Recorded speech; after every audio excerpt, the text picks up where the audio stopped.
Hot again in lower downtown Denver. The Rockies trying to build on a 4-2 win against Steven Strasburg and the Nationals last night.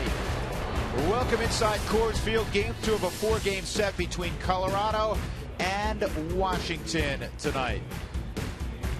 And good evening, everybody. I'm Drew Goodman. We begin this day by telling you of a change in the coaching staff. Earlier today, Bob Apodaca came in and went to Dan O'Dowd and offered his resignation. He's been reassigned as special assistant to Dan, the general manager. This has been a most difficult year all around so far for the Colorado Rockies, and Bob Apodaca, with a very difficult assignment of trying to harness a very young pitching staff, has felt it as much as anybody. So a change with Bob Apodaca. For more on this story, we hear now from the manager, Jim Tracy. I want to make it very clear that in no way, shape, or form was he asked to leave, was he pushed out, none of that. You know, I think it's safe to say that in my discussion with him this afternoon that Bob has hit a wall. And he's mentally and physically tired, and he needs to get away. And that was pretty much the basis of our conversation. And we welcome in George Frazier. Never easy when you're having a difficult season. Bob has held this role for a long, long time, one of the longest tenured pitching coaches in the game. And I said this to you during the pregame show. There's not a more difficult pitching coach job in the game than the one Bob's had. Well, it's been very difficult, and in this ballpark particularly, but he was pretty good in 07, pretty good in 09. There's some other years they pitched very well. They didn't hit well and came down to the wire to get beat out of it a couple of years ago. They were one game out in September. So Bob has done his job as a pitching coach. I get what Jim Tracy's saying about tired, hitting a wall. Bob's 64 years old, and a guy that has been in this game for over 40 years as a pitching coach, as a player. And I think for Bob, you know, I think he was frustrated that he didn't see the results from his coaching that he would like to see. And I think maybe he felt like in his own self that maybe, you know what, maybe it's time for another voice. I've hit this wall. I'm tired. I've tried everything I can to make this successful. Let's hand it to somebody else and see what they can do with it. And that somebody else, really a combination beginning tomorrow. Bo McLaughlin, who's been with the organization for a long time, will come up from AAA. He'll be the co-pitching coach with the bullpen coach, Jim Wright. Jimmy will handle the bullpen. Bo will handle the starting pitchers. Well, you're going to handle the pitchers, and I think that's the key to it. I think with Bo, this is going to be his first experience as the guy at the big league level. Jimmy's been here 4 years. He was a pitching coach 10 years ago here, and I think Jimmy probably has a better understanding of what has to happen in preparation at the big league level, and I think he'll guide both. Listen, Bob Apodaca touched both these guys and teaching them how to be a big league coach and be a big league pitching coach, and I think they will both benefit from what he's done. All right, very well. When we come back, we'll give you an update on the injury front. The Rockies have had several of those, as you know. Rockies a few minutes away from first pitch against the Nationals.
For a scary moment of the 6th inning when he was hit by a Steven Strasburg fastball. He can't believe that helmet is still intact. Take a look from last night's game. Flush on the helmet. He goes down. He did get up. He wanted to walk down to first base. I talked to head athletic trainer Keith Duggar. He said, I told him we can walk and talk all the way down to first, but you're going to make a right turn into the dugout. Welcome back to Coors Field. Mark Stout as we get ready for the Nationals and the Rockies game 2 of this 4-game series. Scutaro not in the lineup. Chris Nelson is. Chris Nelson also a bit hobbled. He sprained an ankle Saturday afternoon in Texas. It's taped up. That's the biggest problem. They've iced it. They've massaged it. Yes, he's going to be a little limited in range at second base, probably station to station on the base pass, but he is going to grind it out and get the start at second base tonight. Christian Friedrich on the hill for the Rockies as they look to make it 2 wins in a row here at Coors Field. Baseball is next here on Root Sports.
Toyota stores. Toyota moving forward by CenturyLink, fast speed and a low monthly price. Visit CenturyLink.com. And by Southwest Airlines, find our fares online only at Southwest.com.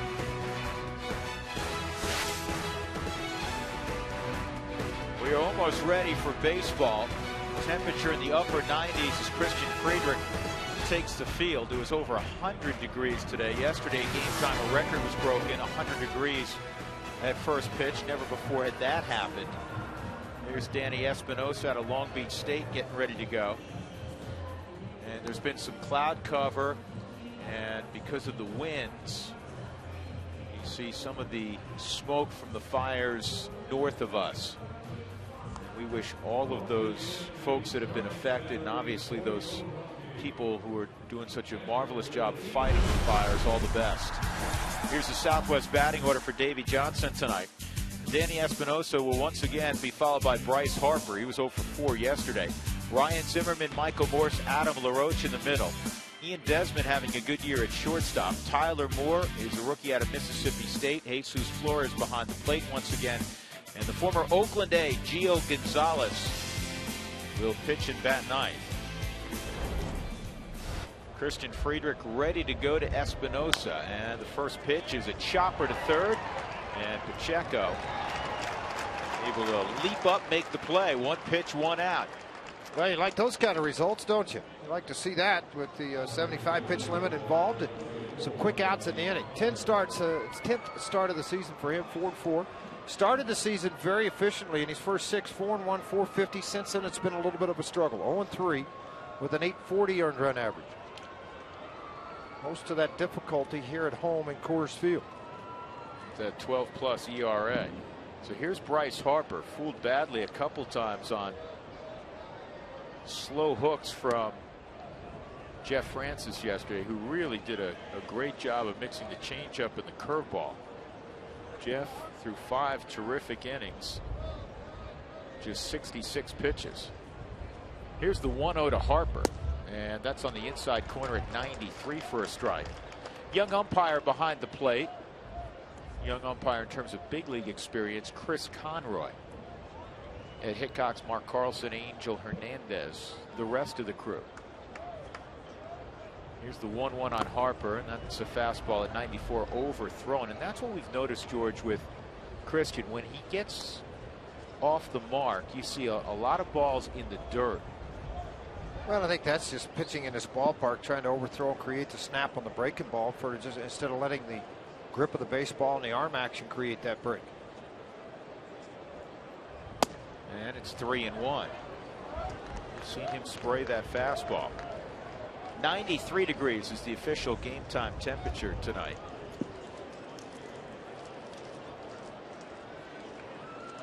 Three and one on 19-year-old Bryce Harper, and a ground ball to Pacheco. And on the move, he'll throw out Harper, who runs well. 2 gone. Well, last night Jeff Francis put on quite a show here, and again with that 75 pitch limit, what do? You throw strikes, and it looked like Jeff Francis of old last night. Very good command of his changeup. 5 hits, 5 strikeouts. He didn't walk a batter. As a matter of fact, he only had 2 3-ball counts last night in the ball game. It was a very impressive job by Jeff Francis. He gave his ball club a chance to win after 5 innings, turning it over to the bullpen, which was outstanding. 2 outs, nobody on for Ryan Zimmerman. Zimmerman had a double down the first base line last night. It hit the bag and bounced over Todd Helton, who was diving, and at the very least would have smothered it and kept it in the infield. It turned into a run-scoring double. 0-1 the count on Zimmerman. On Zimmerman-like average at 224, but he's battled a bad shoulder. This is to short. And getting it there just in time, Johnny Herrera. So a 7-pitch inning for Christian Friedrich. Well done.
Won the ball game yesterday 4-2 in a little over 2 hours and 40 minutes. It was only the 4th game all year played in under 3 hours at Coors Field. Dexter Fowler heading up to the plate right-handed against Gio Gonzalez. The rest of the batting order for Jim Tracy. Jordan Pacheco with Scudero getting the day off will be in the 2-hole. Then Cargo, Kadire, Helt, Chris Nelson, Willeen Rosario, Johnny Herrera, and Christian Friedrich. This is a talented guy on the hill, Gio Gonzalez, who throws very hard and has a terrific curveball. The curveball is the out pitch for him, but he does throw hard. He'll mix in a changeup, low 3/4 with a big circle turn in the backside. This is line to right, and reaching up and making the catch is Michael Morse. Gonzalez's .312 earned run average, 10th in the American League. So you can tell that he's had dominance, particularly out on the road where he's 5-1 in 7 starts on the road. It's his first start against the Rockies. Yeah, that .312 last year, the year before .323 with the Oakland A's. The league hit .229 against him over the last 2 years. He will throw the fastball in on right-handers to make them aware of the fastball. There's a good example of it down in the zone for a strike. He's only allowed 1 home run in 84 2/3. That's amazing. Now we'll look where he works into the zone. Everything is down and it's on the knees and it's corner to corner. Very rarely will you see him find the middle of the plate.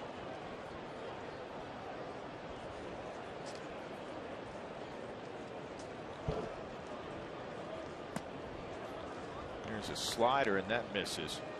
Now that's the pitch you have to lay off of. You got to force his issue, force him to get it up into the strike zone. Controls innings very well with the top of the lineup. And this is in the air to center field. Bryce Harper will retreat a little bit. And he makes the catch. Here's how Washington aligns defensively. They have the exact same lineup as they had yesterday. It's Tyler Moore in left, Bryce Harper in center, Michael Morse is in right. Ryan Zimmerman, a Gold Glover at third, Ian Desmond at short, Danny Espinosa at second, Adam LaRoche at first, and Jesus Flores is behind the plate.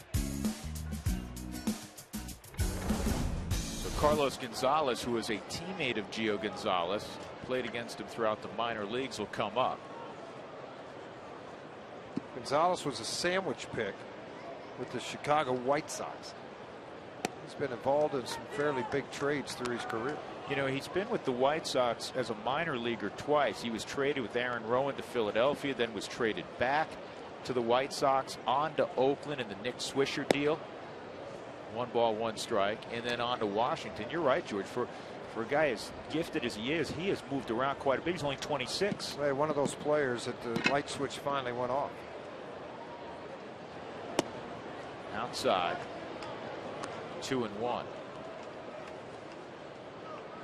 He's from Hialeah, Florida.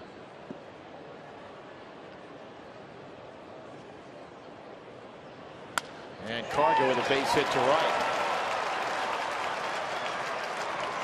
Everything for Cargo, George, is the timing of the leg kick. That and the fact that he has such a long swing, he really extends his arms well. I think that's part of it also. So he has tremendous amount of plate coverage. And when you hang the breaking ball to the inner half, you jump to the sweet part of the bat in a hurry. Here's the leg kick Drew's talking about. It all hits, but the hands stay back consistently, and it drives the ball. Cargo and Adam LaRoche visiting. Michael Kadire will come up with 2 outs. No score, just underway. Bottom half of inning number 1. Drew Goodman, George Frazier, and Mark Stout. And that fastball at 94 in there on Kadire. Interesting that the last left-hander to win 10 games was Lanahan. All right, he was in the minor leagues with them. The last guy prior to that was Ross Grimsley, 1978, when he went 20-11 in a Montreal Expo uniform. This is fought off and dumped into right field. Cargo's going to go first to third. And the Rockies trying to rally here with 2 outs in the opening frame. Kadire's now 5 for 11 lifetime against Gio Gonzalez and does own a home run against him.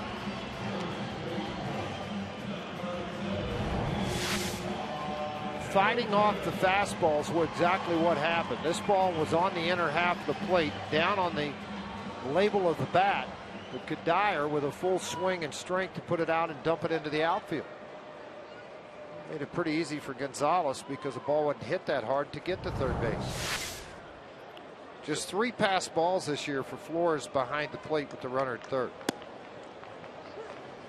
Good pitch on the outside corner. It's 0-1 on Helton. Todd had a big sac fly to center field to give the Rockies a 3-2 lead yesterday on a pitch down that did a good job to get the barrel to against Strasburg. he, like everybody who's faced Strasburg, very impressed. And talking to guys in the clubhouse today, the pitch that was most impressive was the changeup of Strasburg. 90-mile-an-hour changeup, the average fastball at the big league level. 8 wild pitches to go along with the pass balls. Gonzalez might overthrow that slider. You got to be ready if you're Carlos Gonzalez. That zipped in there at 93. 1-2.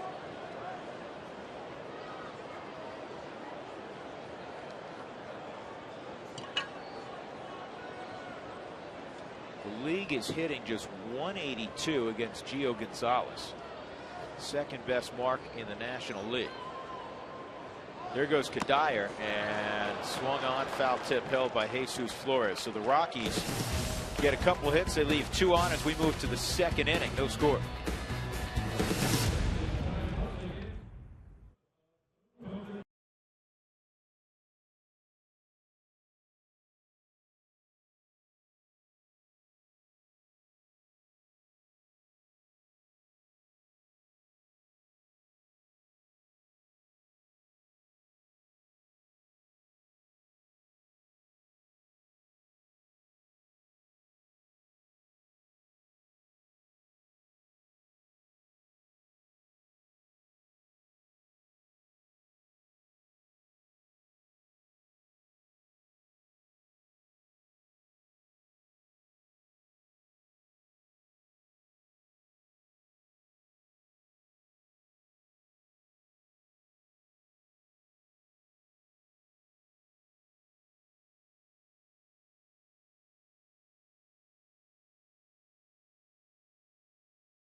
Inning. The Washington Nationals will have Michael Morse, Adam LaRoche, and Ian Desmond. A reminder, Toyota Talk comes your way in the 6th inning. 720-720 is how you get a hold of us. But first, type in Toyota.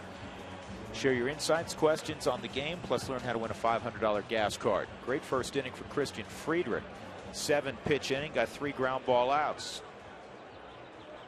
First 5 guys in the order for Washington hitting 225, 280 for Harper, then 224, 217, 247.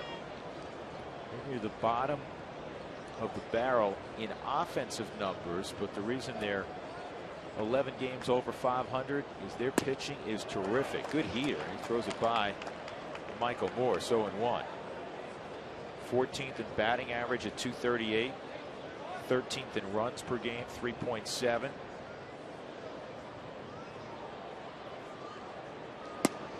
Davey Johnson in his press conference today before the game, some writers from Washington had asked him, what about Eckstein with your offense not going as well?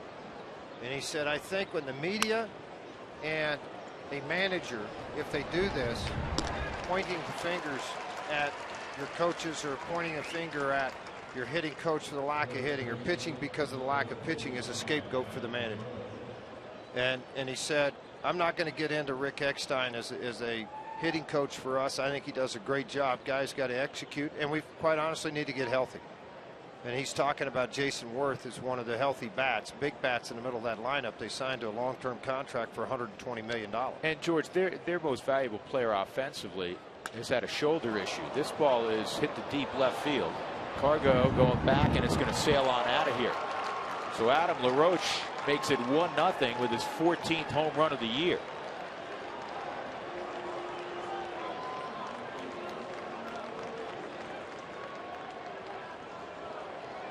It appeared to be an elevated fastball from Christian Friedrich.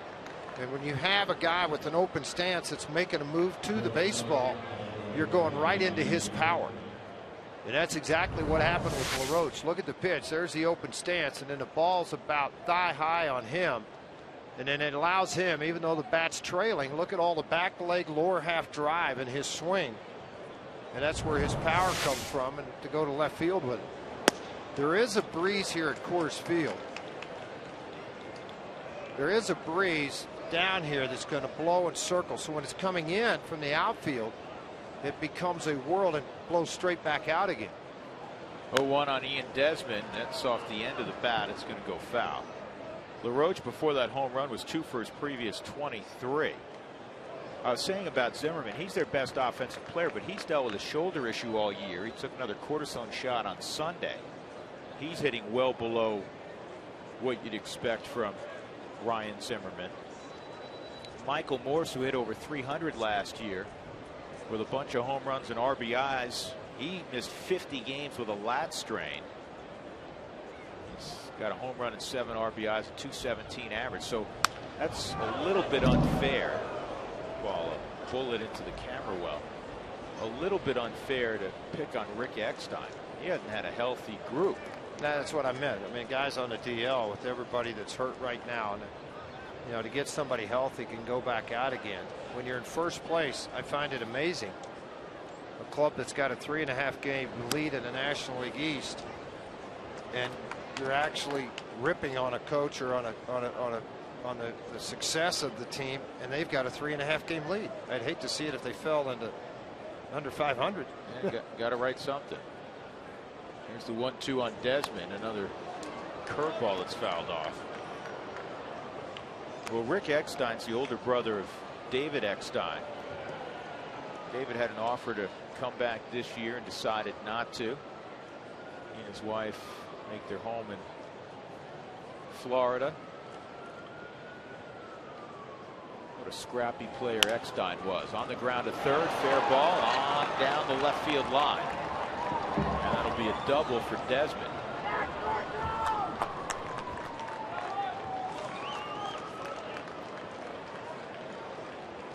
We haven't looked at the Rockies defensively. It's pretty similar to what you've been seeing of late. Gonzalez, Fowler, and Kadire in the outfield. Pacheco at third, Herrera now at short. Chris Nelson's back in there. Scudero is taking the day off after getting plunked in the head. He is fine and is available tonight. That was a scary moment yesterday. Helton's at first and Rosario again behind the plate. 1 out, a run in on the home run by LaRoche, and Ian Desmond at second base. Tyler Moore at the plate. Deep in the hole. Now Desmond waited. He's not going to challenge Gonzalez. He'll just stop at third. He didn't want to cross over if that ball was fielded by Johnny Herrera. 3 straight hits. This next guy's the big at bat of this inning because Jesus Flores bats 8th. Jimmy Wright's going to run out to the mound. And then you have the pitcher Gio Gonzalez. And if you're late joining us tonight, the reason Jim Wright is going out is earlier today Bob Apodaca resigned as pitching coach, and the Rockies have moved him internally. He's now a special assistant to the general manager. Bob, again, one of the longest tenured pitching coaches in the game. And the Rockies pitching improved dramatically over the last half dozen years, but this year has been really tough with the injuries and all of the young pitchers trying to make their way at this level, including the guy who's out there right now, Christian Friedrich. Flores had a good ball game yesterday. Yesterday's ball game, Flores raised his average to 239 because of 2 singles and a double. Scored 2 runs in the ball game. Right now you'd like a ball on the ground and flip it, doing a double play.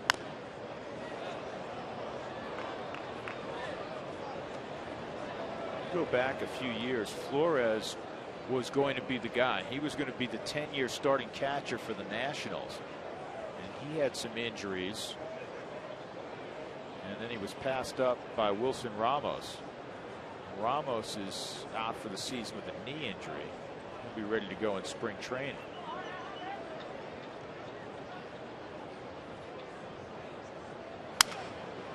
See if this is hit hard enough.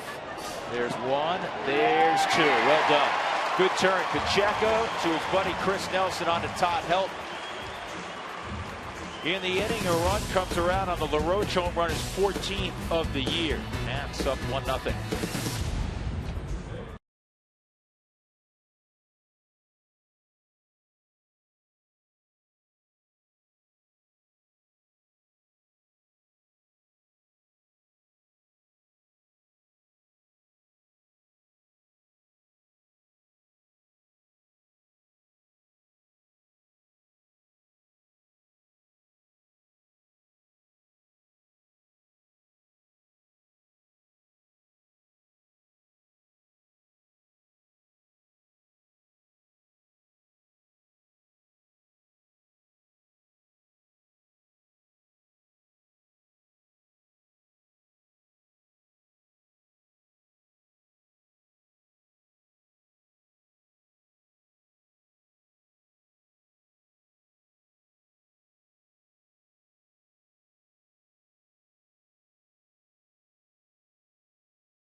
A great baseball player in his own right, Steve Garvey, put on this Rocky CR shirt today. Well, there's a reason. His son Ryan Garvey, a 33rd round pick out of Riverside Community College, is playing in Grand Junction. Steve was at the ballpark this week to watch his son play. Hit 500. Right now he's 10 for 20 with 2 home runs. How about starting your career out like that in pro baseball? So dad, a proud father, and his son continuing his career in baseball out of Community College with the Rockies. Is a 33rd round pick. Congratulations, Steve. Glad to have you at the ballpark.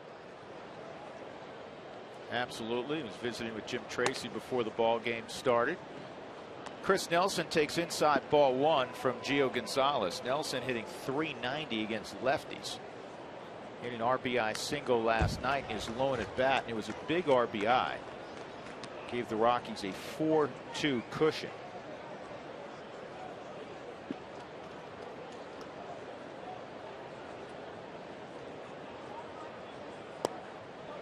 That misses 2-1.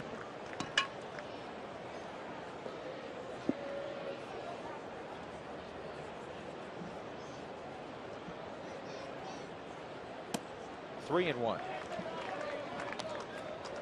Not what you're looking for if you're the manager of the Nationals right now, that your club just gave you 1 run. You gave up a couple of hits in the first. Put the leadoff man on. This ball's driven to right. It's a second hard hit ball, but right in the neighborhood of Michael Morse. Dexter Fowler had a similar shot in the first inning. 1 out. Let's check in with Mark Stout again. Mark. Hey, Drew, George was mentioning earlier in the last inning that Gio Gonzalez, kind of the light went on. I talked to Jason Giambi today, who was a teammate of his briefly in Oakland. And he said, yeah, I thought he was untouchable because he had great stuff. He made a loose comparison of Gonzalez with Zach Greinke, who, of course, had a bunch of losses, then won the Cy Young. I know it's righty and lefty, and they're a little bit different. But, George, is there somebody in your career you thought about where the light went on, you knew they were going to be good, and finally they are? Well, I mean, there was guys I watched, Mark, when I was first signed. I mean, guys in 1969, Nolan Ryan wasn't very good. Frank Tanana wasn't very good. Frank Tanana became very good. And won a lot of ball games before he had an injury, but Frank Tanana wasn't very good. I mean, Sandy Koufax, his first 4 or 5 years wasn't good. His last 6 were phenomenal in baseball. So, I mean, there's been guys through the history of the game that have tremendous amount of talent. And, Mark, I don't know if you were listening to Drew a minute ago when he mentioned the fact that Gonzalez traded from the White Sox back to the White Sox, traded again away from the White Sox, that the talent was there, but the consistency was not. Well, obviously it has been the last couple of years. He's been pretty special.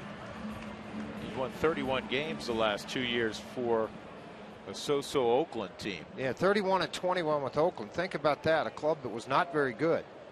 But it seems like Billy Beane every year turns out one or two guys like a Gonzalez that's just tremendous.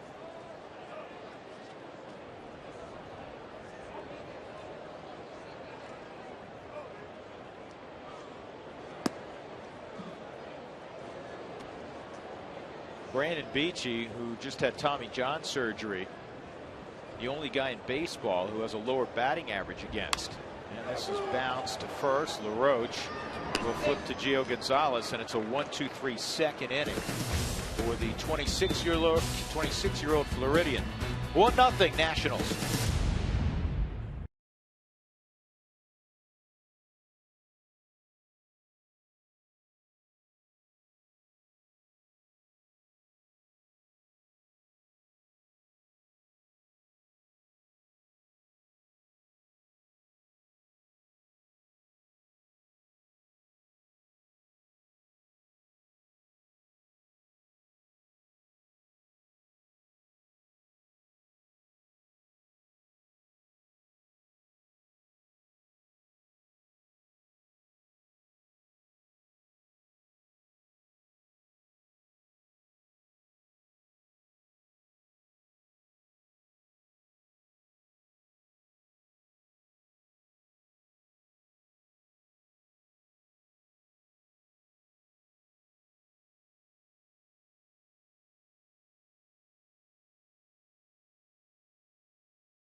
Fruit Sports is brought to you by Ford Super Duty. Built Ford, built stronger, built better, built Ford tough.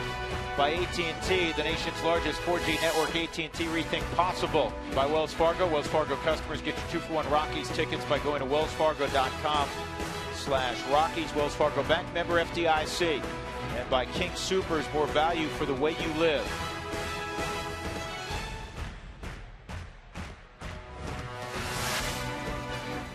9-1-2 for the Nationals in the third. They have a home run from Adam LaRoche. Gio Gonzalez at the plate, an .087 average.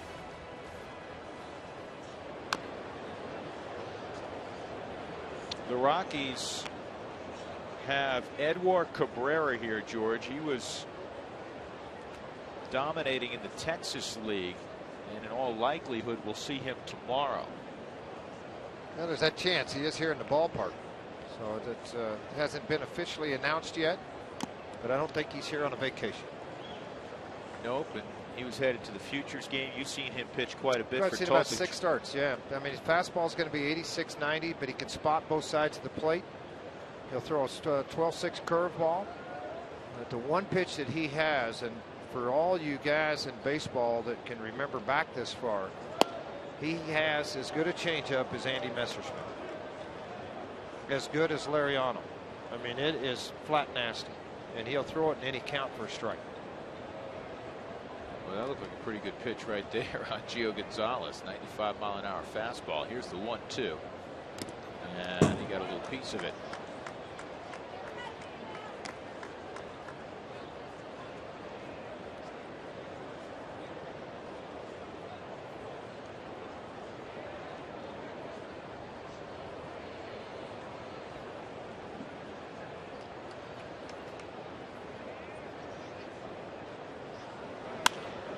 hit hard, and Chris Nelson on the backhand sets his feet, throws out Gonzalez. Nice play by Nelson. Well, a lot of ground balls so far. 6 ground balls for Christian Friedrich the first time through. Danny Espinosa hit one on the ground to third.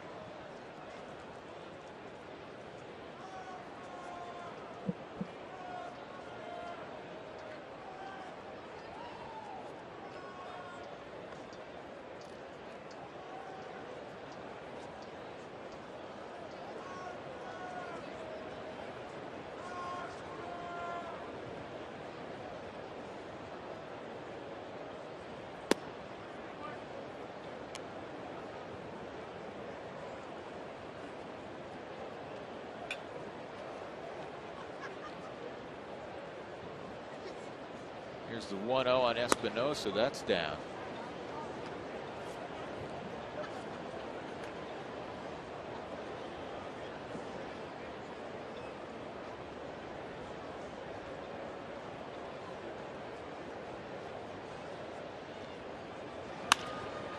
And this one's going to find its way up the middle. 4th hit for the Nationals, and that'll bring up Bryce Harper with 1 out. Upgrade your game experience at the Mountain Ranch Club. Tickets include credit for food and beverages. The value packs are available if you call the Rockies at 1-800-388-ROCK or go online at ColoradoRockies.com. And also, you can get the Coca-Cola value pack, which is 4 tickets, 4 hot dogs, Cokes, and more, June 27th and 28th while the Nationals are in town.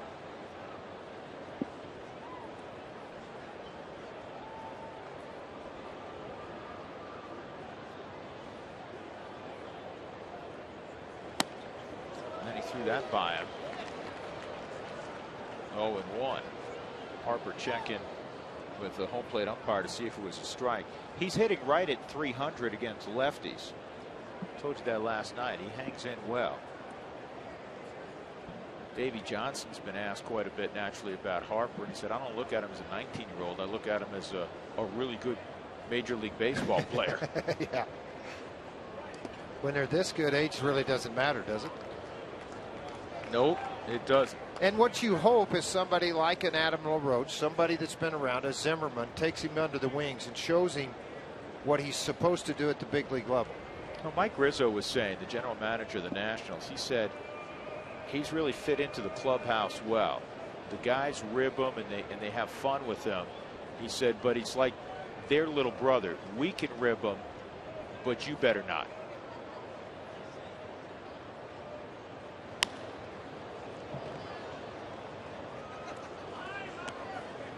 Well, I think what he does well is he handles failure very well, and that's hard for a lot of young kids. When I say handles it well, last night struggled in a ball game. Tonight he might show up and go 3 for 4. He doesn't let it affect his success day to day.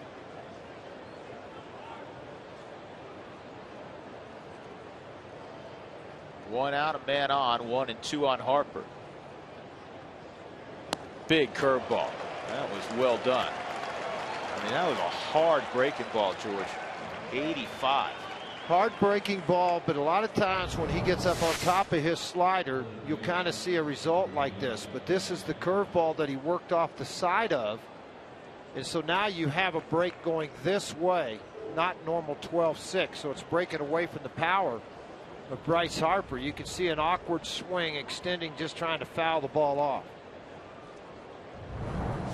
Struck out 7 of his last 17 at bats. 2 outs, Zimmerman at the plate. Swung on and missed.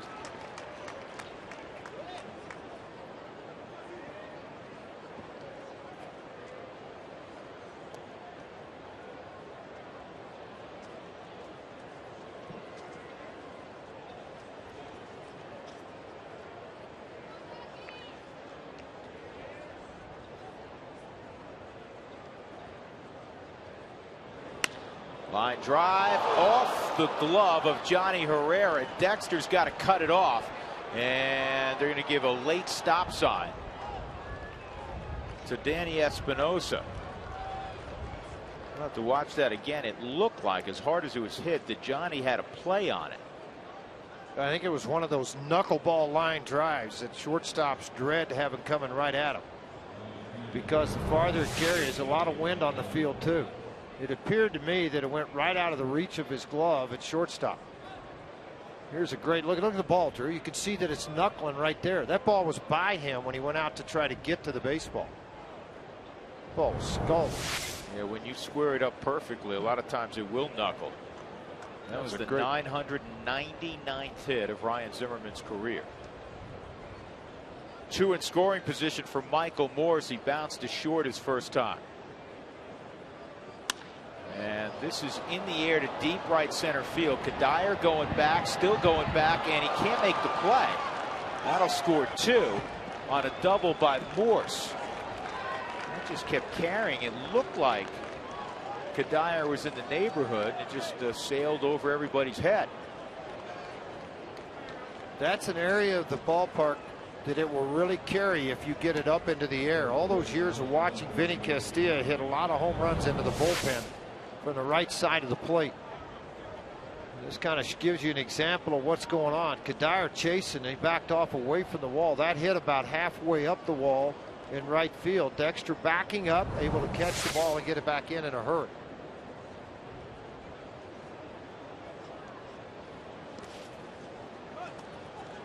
So 3-0 Washington. 2-out double by Zimmerman, a 2-out double by Michael Morse.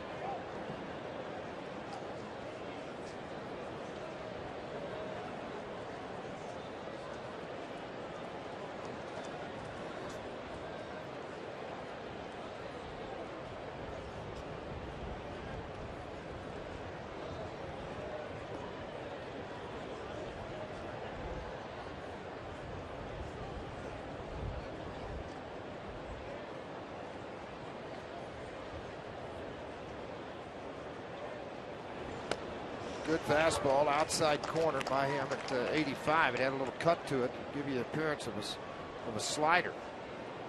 But the location was outstanding.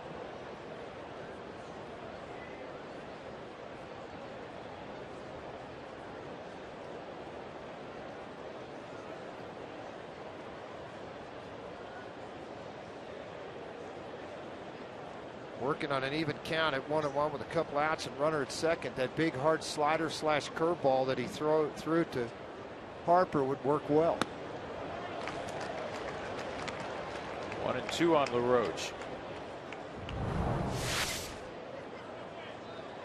What they utilized last night, Francis did the changeup. This is a really good changeup. You can see by the reaction of LaRoche so far out front. And dropped that backside just trying to make contact after he committed his swing.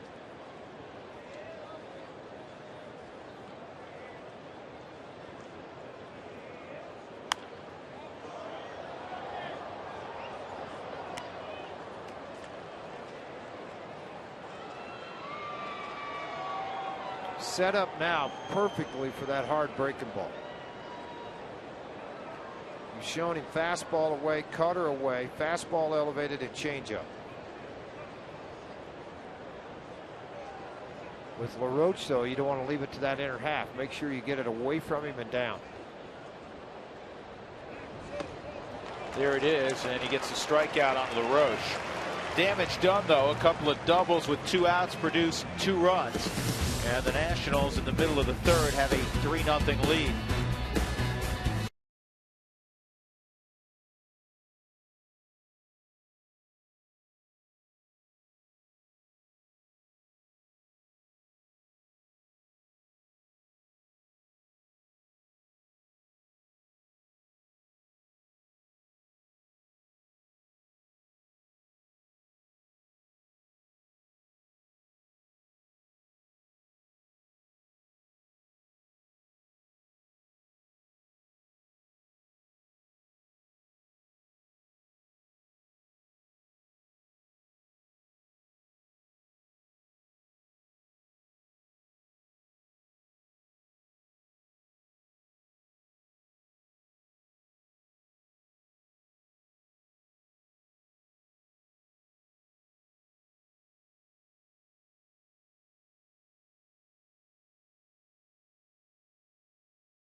Friedrich will lead things off against Gio Gonzalez in the top of the order.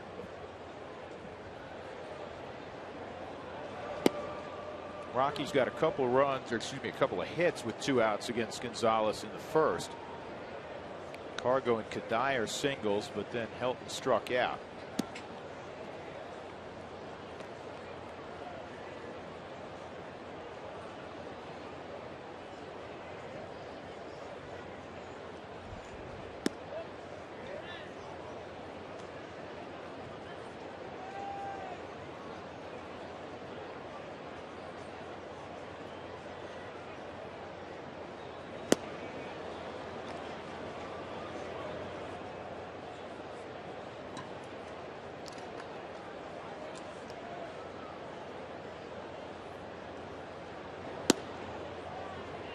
And he's run the count full on the opposition pitcher. Not what you want to see. You would anticipate a guy hitting 077 hadn't swung the bat much, that you attack it, get ahead with a couple of pitches and spin a breaking ball and get him out of there. Gets him out on a 3-2 fastball. Who wants tacos? Remember, when the Rockies score 7 or more during any game, go to participating Colorado Taco Bell locations the next day between 4 and 6 to get your Rockies Tacos special. Talking earlier, George, about how entertaining the ball game was yesterday. 4-2 game, and give Jeff Francis a lot of credit. Josh Renicky, the work of Matt Belisle, and then in the 9th inning, Rafael Betancourt. Well played. It was a baseball on both game. sides. Yeah, it was well defended. Well managed. Both guys used the bench the way they needed to. They utilized their bullpens the way they needed to. Dexter looks back at Chris Conroy. He thought that was in. 1 ball, 1 strike. Dexter riding a 6-game hitting streak. He hit a line shot to right his first time up. 2-1.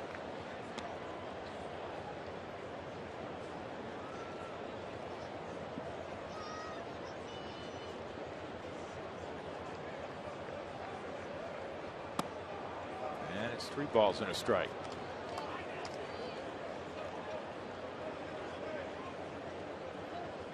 Dexter leading the National League in triples, closing in on the all-time Rockies mark of 49 by Nefi Perez.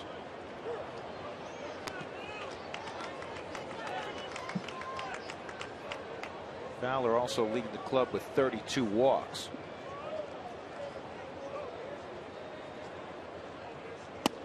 Strike 3. That's the 4th strikeout for Gio Gonzalez. He averages more than a strikeout an inning. A lot of it with his fastball. If it's not received that way properly, where that arm's extended, it probably runs out of the zone. Dexter thought the ball was low. I'm 6'5". Have you not noticed? Apparently not. 2 outs, nobody on. Pacheco.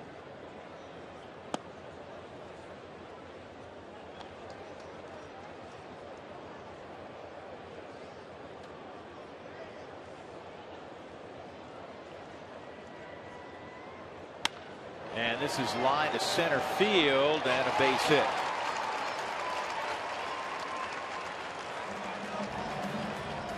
That's a pretty stroke from Jordan Pacheco.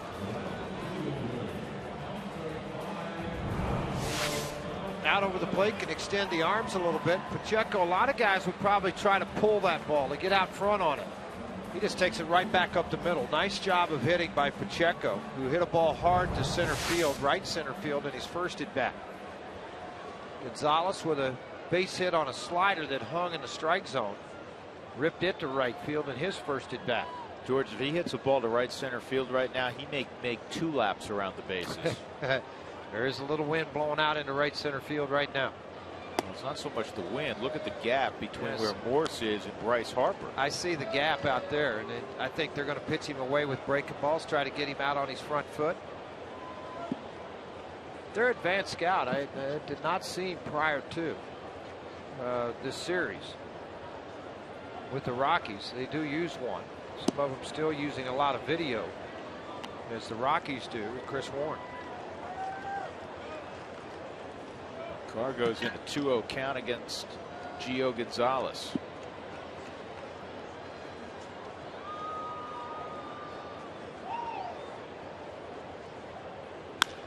And this ball's lathered to deep left, and it is over the head of Tyler Moore. Pacheco is going to get a green light. The throw to the plate is not going to get him. A run-scoring double for Carlos Gonzalez. The Rockies on the board. It is 3-1. Was that ever hit hard? 54 RBIs now. They had him played perfectly. They just didn't have him played far enough back. Tyler Moore said, I'm only 20 feet from the wall. How'd I get turned around twice on this ball? Fastball away, and Gonzalez just all over this pitch. And then you can see Moore saying, oh, I got this. Well, no, I don't. That had a little backspin and carry that I didn't anticipate. And it turned back to him, and Richie Dyer saying, you can make it, let's get there. And then the cheerleading starts, hoping he outruns the throw, and he does. Dyer a base hit his first time, and he takes a strike. I'm always amazed at just how hard that man hits the baseball. He makes more outfielders misjudge balls. Now, Moore doesn't have a lot of time in the outfield. He's really a first baseman. Converted a couple weeks ago before he returned to the big leagues, but we've seen a lot of good outfielders, George, misjudge line shots off of Cargo's bat. Well, they take a different route on the baseball, and the route cost them. And this time, I think Tyler Moore just didn't know what to do with the baseball that was hit so hard right at him. 2-strike count on Dyer. Well, now you saw the gap earlier for Gonzalez. The same gap's there for Dyer now. In left center, though. Shading him over to far right, so pitch him away, play him away.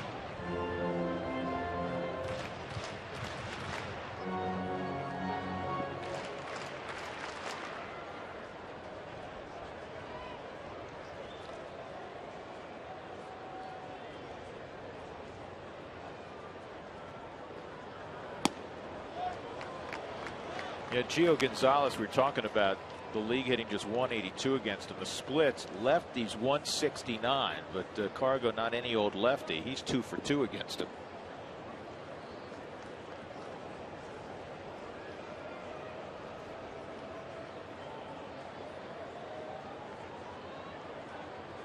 Two. Now, is that a foul ball or? Would have to be a foul ball, or Gonzalez would have been at third, because the catcher never went back to get it. Yeah.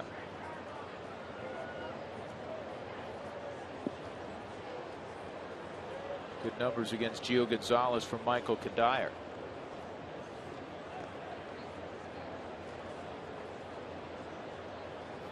Two. Give me that one more time. Yeah, and that's the pitch, and Michael handles that pitch up, George. That's the pitch where he gets a lot of strikeouts. That fastball that, you know, some will say it rises, but it just stays on the same plane. It's on the same plane, and it's out of a low 3/4. But he likes to get it when it gets elevated. It'll cut time sometimes on the right-hander's hands. But Dyer liked that pitch. Give it to him again. He went slider. It's in the dirt. 3-2.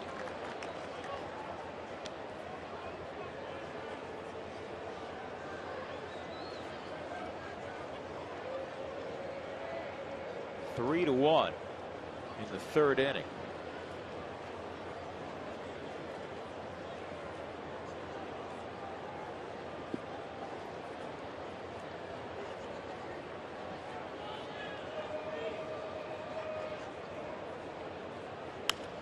And a breaking ball foul.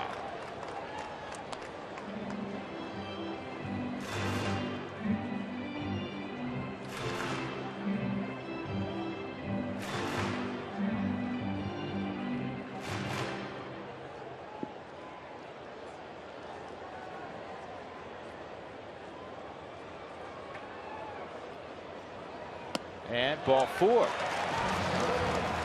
So Dyer will go down the line to first and second for Helt. First walk of the night for Gonzalez tells you how he's been pounding the strike zone. Now Todd, he showed him a hard breaking ball for a strikeout. So with the veteran guy at the plate, we're going to have a conversation with Desmond and Gonzalez to make sure the signs are appropriate with a runner at second. and then go right after Todd Helton and try to get out of the inning. Wells Fargo customers get your 2-for-1 Rockies tickets by going to wellsfargo.com/Rockies. Wells Fargo Bank, member FDIC. Crowd of more than 40,000 last night for game 1 of this series. Nice crowd tonight. Well, Gio Gonzalez, that's one area that he's cleaned up. I mean, this is a guy that won 16 games last year and 15 games 2 years ago. So, I mean, he's very gifted. But he did walk guys. And his walk rate is down considerably this year from the previous 2 seasons. I think he was the Sanchez. Remember him with the San Francisco Giants that went over. One day it's a no-hitter. The next day he's wobble lock 7. He went to Kansas City. Then all of a sudden this guy figured it out. 1-1. Helton in 93 career games against the Expos/Nationals. 381 average, 26 home runs, 81 driven in.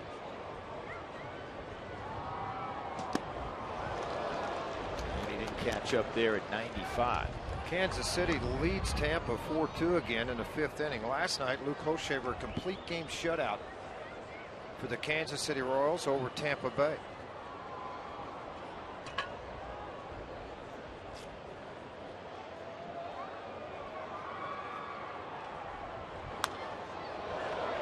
Bronson Arroyo, George, had a no-hitter through 7 innings for the Reds tonight. And then he gave up a hit in the 8th inning, and now things have really tightened up there in the 9th inning, and it's 4-3 Reds over Milwaukee.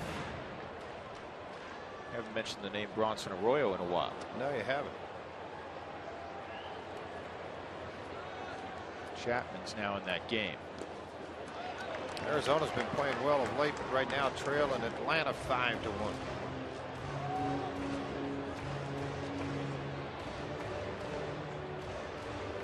Cargo doubled in Jordan Pacheco. He's standing at second with 2 outs. Kadire worked out a walk. Those 2 guys have been on all 4 times tonight. And it is 3-2. So they're raising the pitch count. The next pitch will be number 60 for Gio. Swirling wind now at Coors Field. See it on the jersey of Gonzalez. Helton drives it up the middle, base hit. Cargo will come around, and Harper goes down in the outfield, pops up, and then nearly throws it away. Here comes Michael Kadire to the plate. Bad throw. He's safe. Helton the second. We've got a tie baseball game.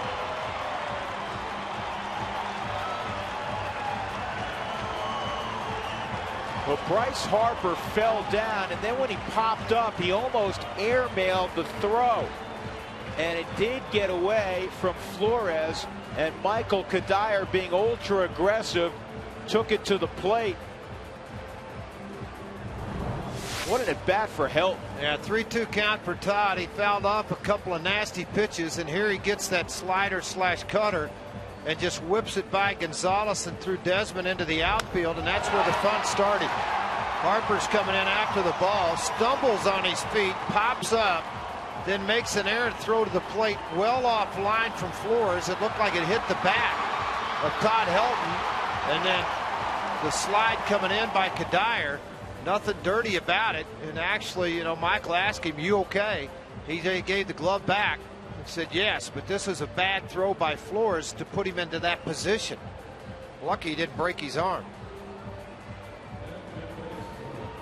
Kadire all the way back to third, 90 feet away, and then when he saw the ball get away, that's when he made his move. And a good job by the home plate umpire, Chris Conroy, moving around, getting himself into position. We're tied at 3, and Helton's in scoring position for Chris Nelson, who smoked the ball to deep right his first time. And Michael Morrison, right, George, is hugging the line. Really different outfield alignments. Well, because of Chris's success in the right, I think that's why they're doing that. Again, trying to pitch to the defense. Gonzalez wants a new baseball.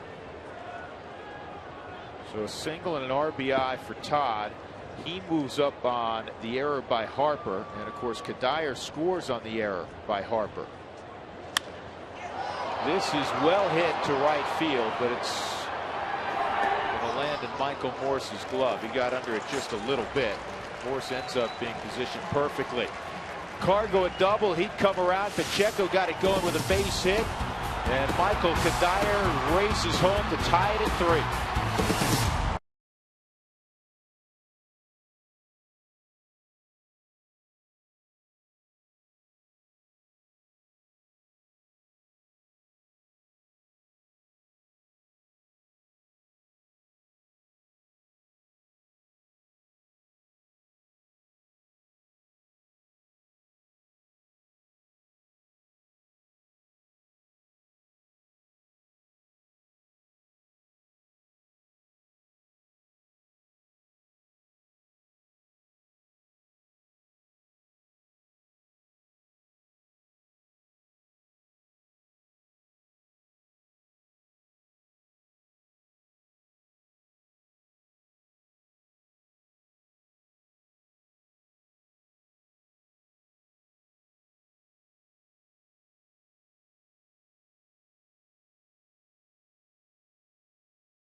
Of our media stream viewers from Torrington, Wyoming.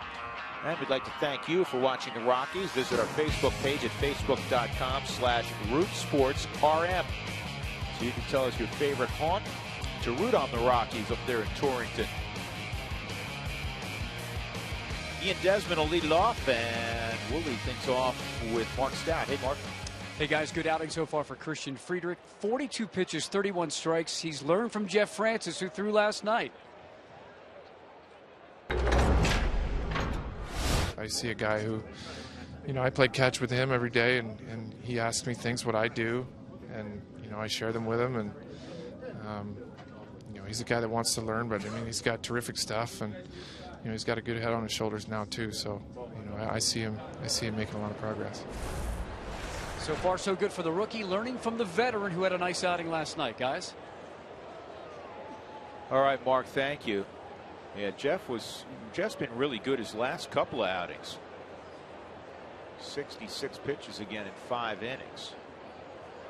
And Desmond takes a pitch that's close for ball 1. When you're around the cage, George, and you get up on Ian Desmond, this is a big shortstop. He may be the next biggest shortstop to Troy Tulowitzki in the National League. Yeah, pretty thick upper half. That's where he gets a lot of his power from what he does, and I think swinging the bat. 11 home runs, 36 RBIs for Mason when he came into this game. Desmond, I should say, coming into this ball game.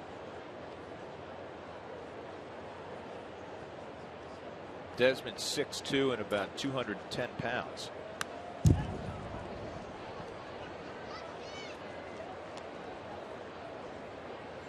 And Mark told this story last night. His brother-in-law is Josh Renicky. Josh married Ian's sister. Grandpa's in town also. Who's setting his schedule? Well, they have a baby, George. That's why I said. Oh, okay.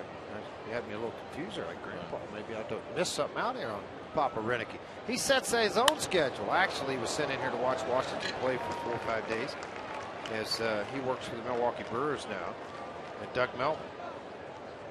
Base hit for Desmond, 7th hit allowed by Christian Friedrich. Tyler Moore coming up. He has a base hit. AT&T trivia question.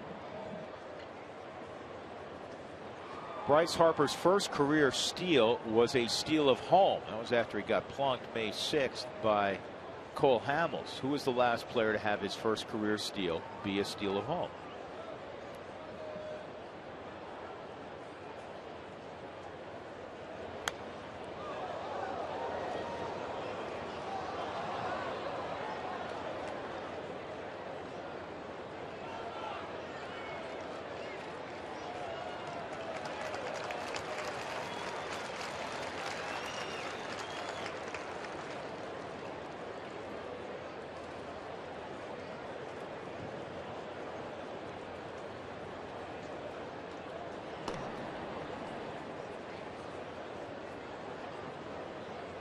And by the way, a big congratulations to Joe Sakic.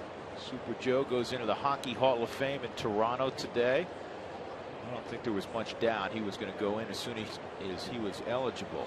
What a marvelous career Joe had. You include the playoffs, over 700 goals. Nobody scored more overtime playoff goals in the history of the league.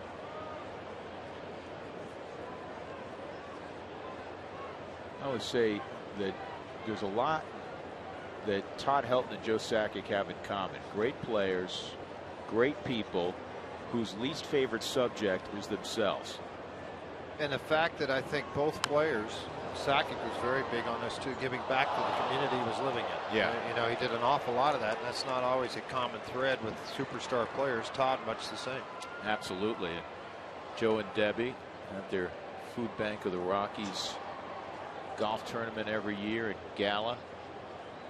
Todd's done a ton in his adopted community of Denver, and of course Joe continues to work in the front office of the Avalanche.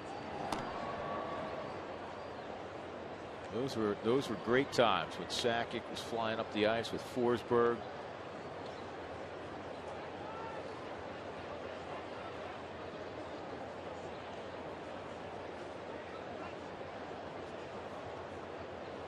One and two on Tyler Moore. This is fouled off also.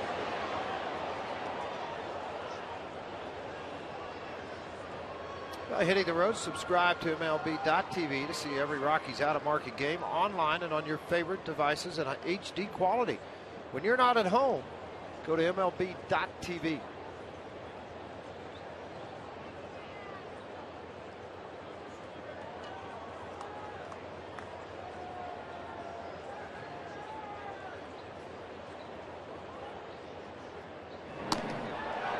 Close play. Yeah, pretty close. Friedrich mixed up his move to first when he stepped off the backside of the rubber and fired.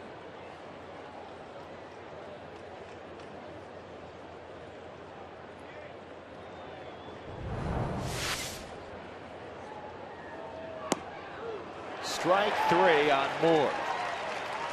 Third strikeout for Friedrich. That'll bring up Jesus Flores.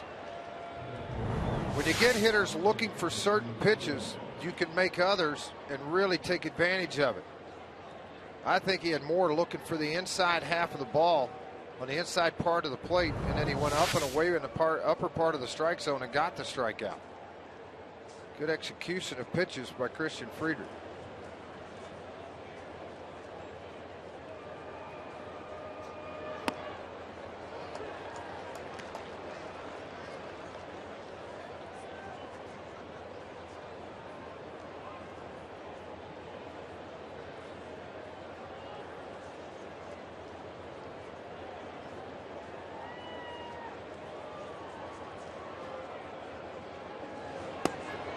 Snap throw, and Desmond dives back in.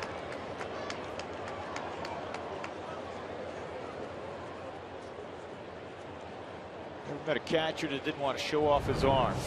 Yeah, guys with particularly like Rosario want to show off their arm and make strong throws. Try to pick guys off. Right now, Rosario on the season, he came into tonight 10 of 32, so he's getting to show it off a little bit. Here's the 0-2, and Flores on that slider.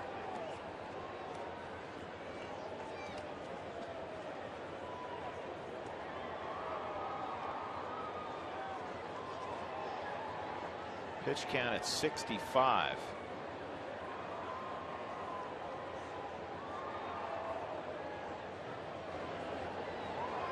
Moscoso's piggybacking tonight. Guillermo Moscoso with Christian Friedrich. Ball in the dirt. Chance for Desmond. They will get it. What a throw by Willeen Rosario. What could have been a wild pitch that bounces away from you, he had the ability to bounce that ball out in front of him. And by doing so, he allowed his quick feet and arm to go to work. You see the breaking ball in the dirt. So he takes it off the chest, cups the shoulders. It's right out in front of the plate. And then makes the strike throw to second base. Right on the money. A close play, but Desmond is out. Well, that can help you get to the dugout a little quicker. 1-2 on Flores with 2 out. Well, what happens now, you go a couple of ways away.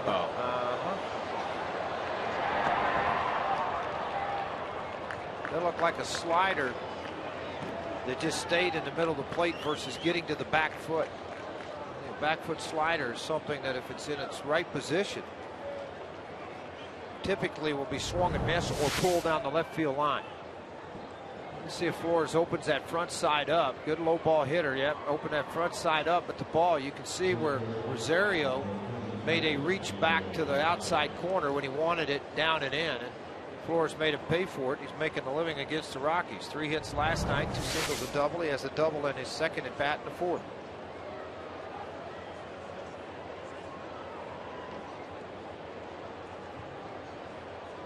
Gio Gonzalez is at the plate.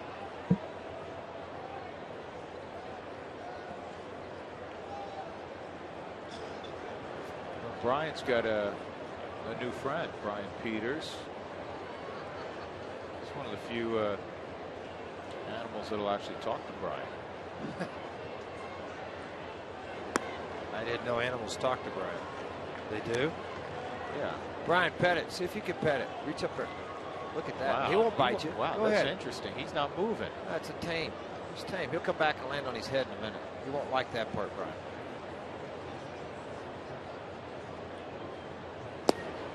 And it's 2-0 on Gonzalez. Don't lose your focus here.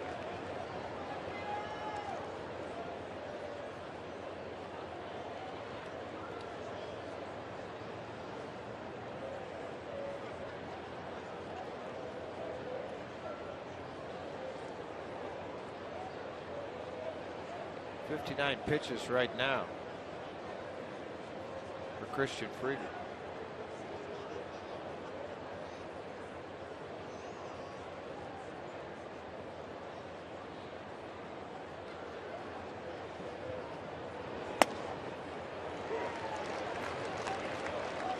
Two and one.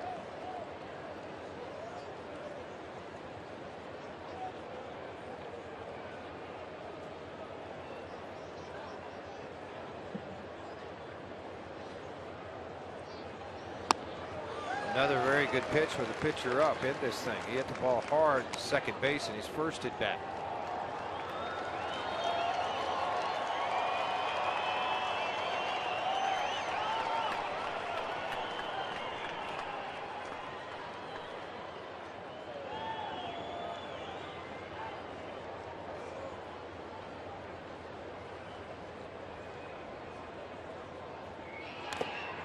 And he got a piece of it.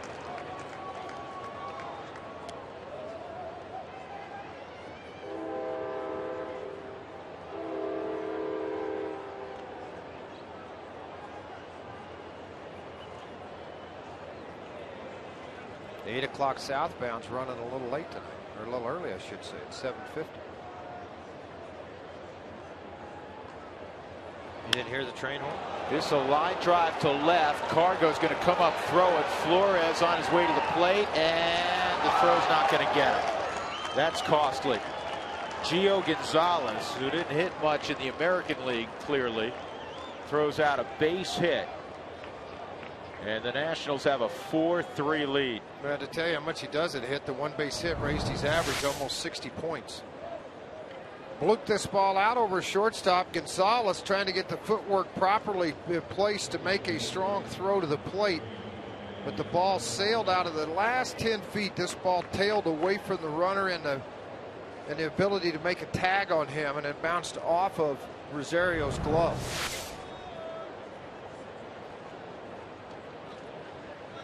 3 hits in each of the last 3 innings allowed by Friedrich. So 9 hits in 3 2/3. The good news, he's not walking people, but that's a lot of hits. A lot of hits, and Moscoso's up throwing.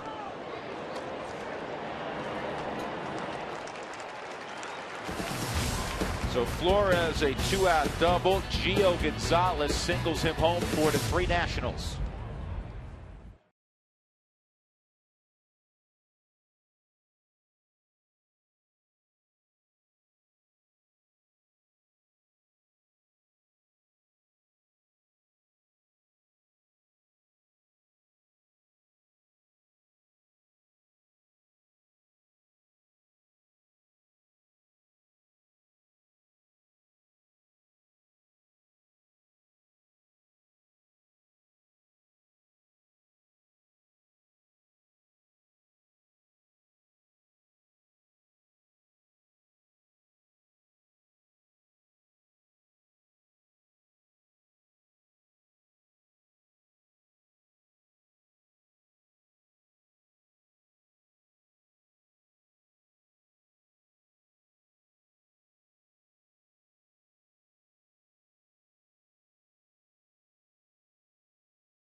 As we go to the bottom of the 4th, that brings us to tonight's Chevy's Dare to Compare. It's brought to you by Chevy. Chevy's full lineup of vehicles makes it the clear winner that the competition can't compare. Chevy, made for Colorado.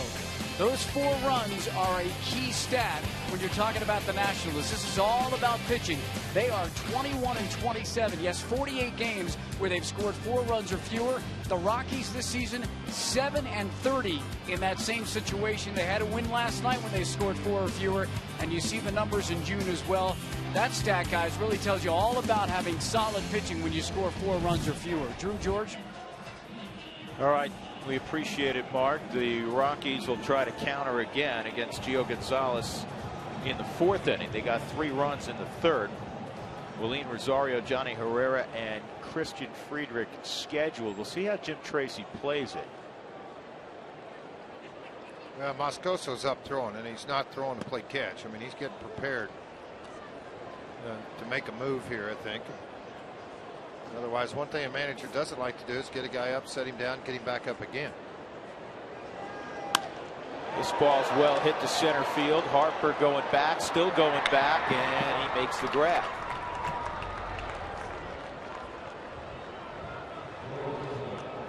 One out. Johnny Herrera will approach.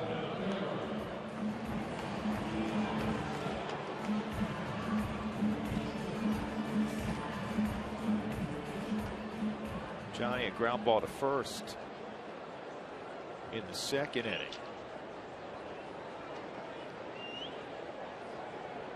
Herrera just 2 for 17 from the right side.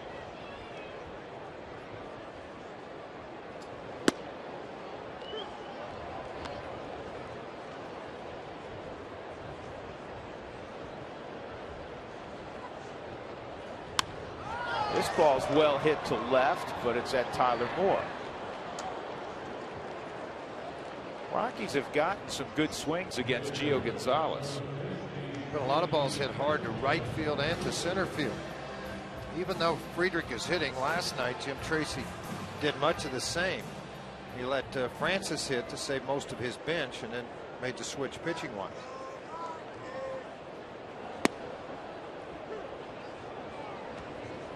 Rockies have been out hit 9-5 here in the bottom of the 4th inning.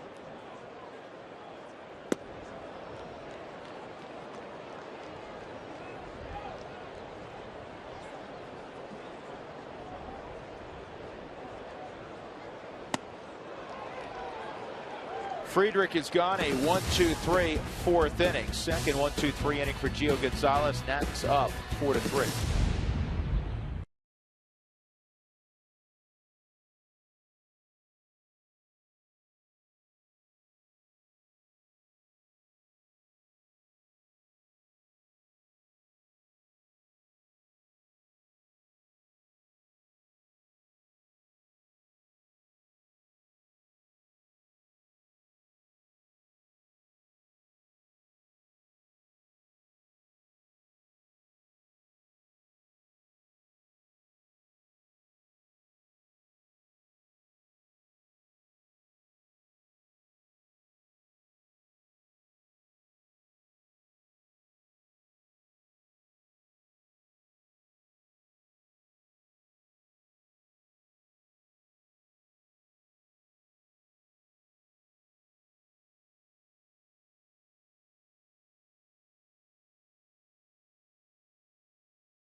AT trivia question.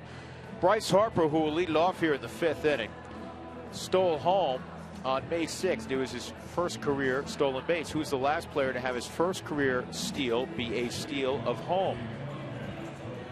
That's a great question.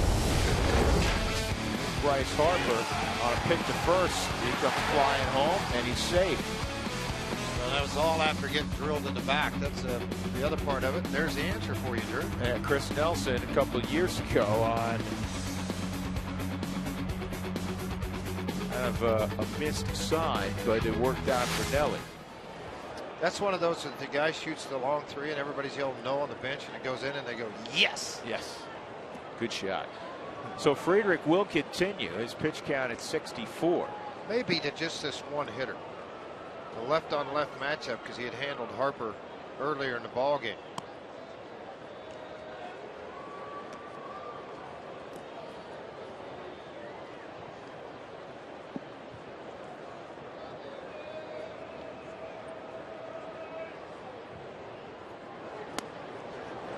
Harper has not hit that breaking ball on the left side, whether it be Friedrich or yesterday Jeff Francis.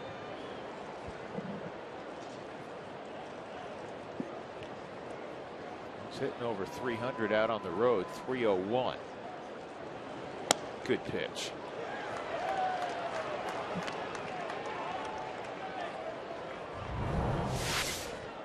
Really good pitch, but it's the location, right on the outside corner.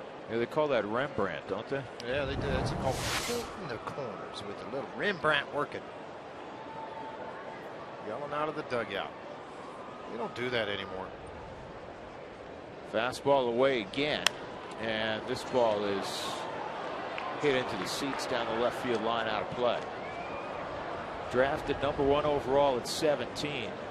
If you think of this Nationals turnaround, they had back-to-back #1 picks when two perhaps once in a generation player was available. Steven Strasburg, Bryce Harper. Curveball. Yeah, I noticed something Harper did right there. Kind of an old veteran move. He took his normal stance in the box, and then whenever Friedrich looked down after he made his turn, he scooted closer to the plate almost 3 inches. It's like, all right, I'm going to look for it this time. I'm going to get my feet up a little bit closer and try to put the hack on it. He did put the hack on that one. Kadire in right center will have it. Well, if you don't have anything else to do during the day and you want to come and the ball game's not going on, hey, come over here and take a behind-the-scenes tour of Coors Field. Group and individual tickets are available. 303 Rockies. For more information, and Jim Tracy as he let left on left with Harper. Now we'll go to the bullpen. Christian Friedrich glancing at Jim Tracy will hand the ball off. And now Moscoso will come in with one out here in the 5th. 4-3 Washington.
We take you to parts of Coors Field you may never have seen before. Plus, we'll give you an all-access pass inside the television truck, and you'll be able to watch the game being produced and directed live on our website.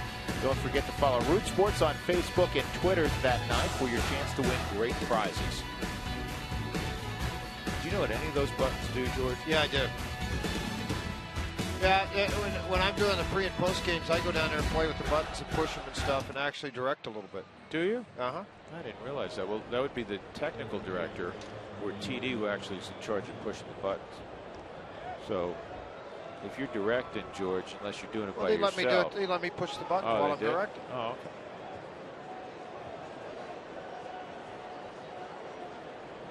Can you imagine you and I down there? No. Well, I think we'd have a really good time. I just don't think the fans would probably enjoy too much of the cuts we took. Ryan Zimmerman at the plate. Guillermo, go ahead. I was going to say Moscoso's on a good 8 2/3 current streak right now. He's a scoreless streak going on. They're coming out of the bullpen. He's pitched very well. Lowered their run average down. You see the strikeouts, 1 over per inning, which is good. He's only walked 10, given up 4 home runs. The opponent average high, though, 310. He's found a comfort zone.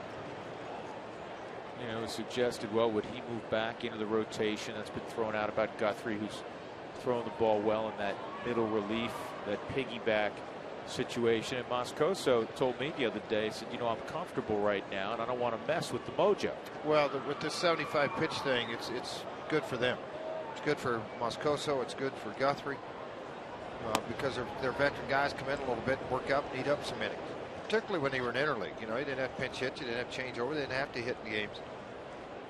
With Friedrich making the last out, would like to get this inning, that's 2/3 out of the way, maybe one more with him.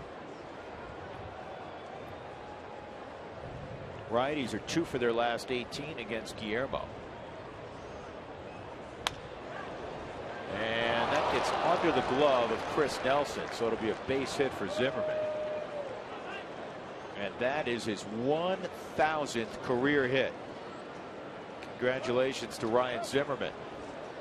He stays healthy, he's going to have another 1,000 or so. They finally asked for the baseball. The bat boy will get a hold of it, take it down into the dugout, and hand it over. Like typical of those 1,000 hits, it was hit hard right by Chris Nelson.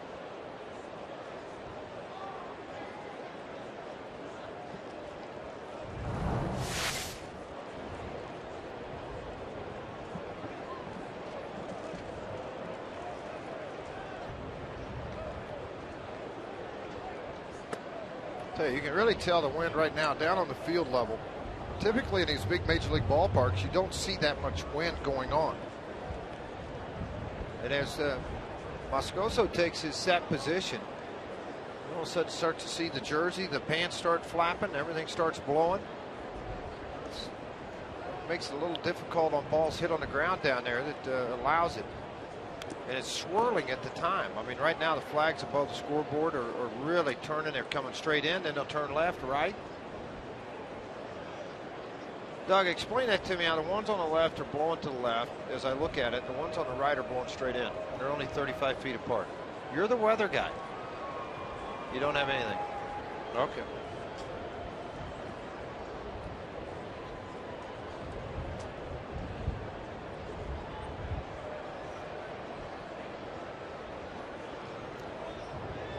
One.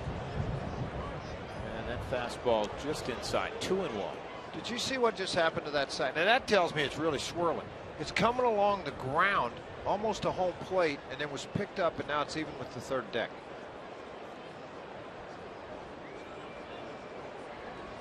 A lot of wind right now.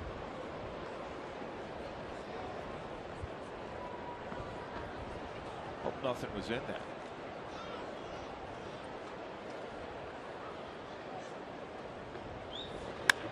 And that's a base hit to left for Michael Morse.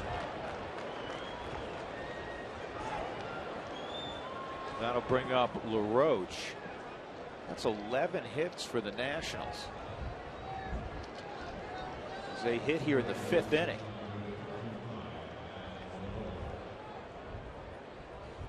LaRoche is hitting almost 100 points higher out on the road. He's hitting 192 at home, 289 away from Nationals Park.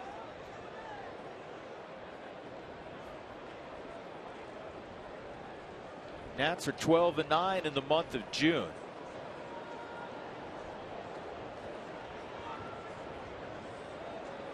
They were 14-8 in April, 15-13 in May, so they've been very steady.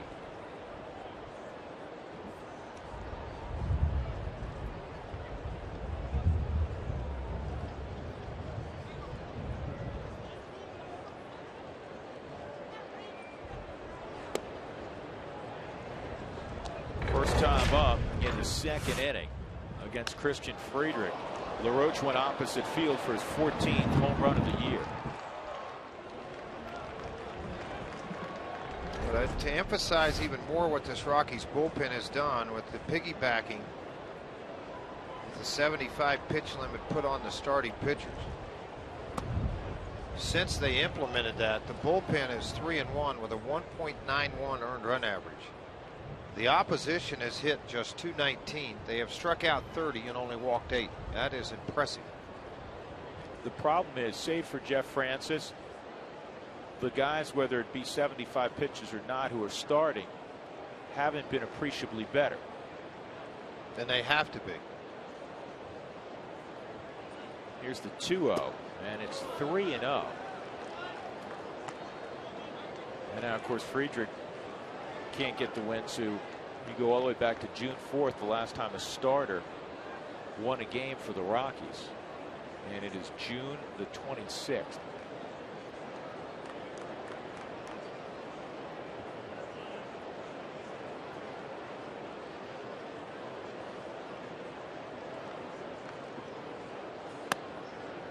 A 4-pitch walk to LaRoche, and now the bases are loaded for Ian Desmond.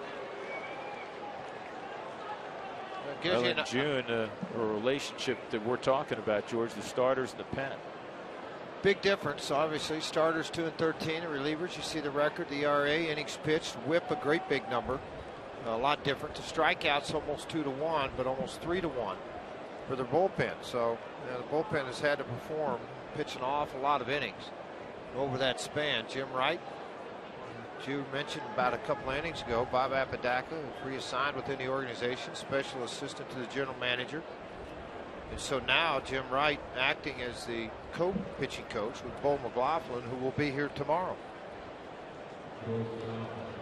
That game down in the Springs tonight was postponed because of all the smoke and ash from the wildfire to the west. Well, Desmond swung the bat well with the bases loaded. He's had a .400 average on the season. The Nationals have a .308 average as a team. And tonight he's got a double and a single.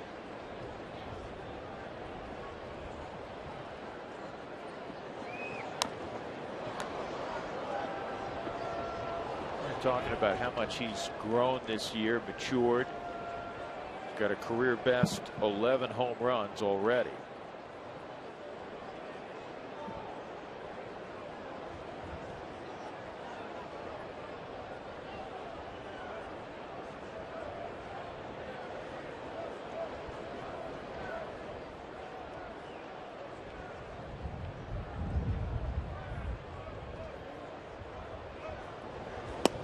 Good pitch. 2-strike count on Desmond.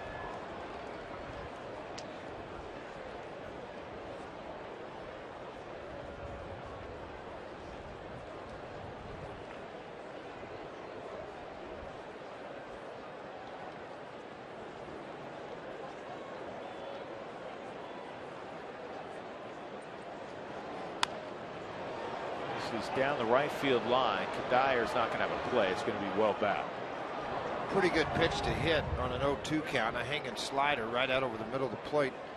You got to be able to put the ball where you want to. And Desmond will chase a ball out of the strike zone. In an interview with Jim right before the game today, he felt like the success of the bullpen was a result of them believing in their stuff and making a pitch to get out of innings like this. 1 out, bases loaded. You're trying to get a ball on the ground right now.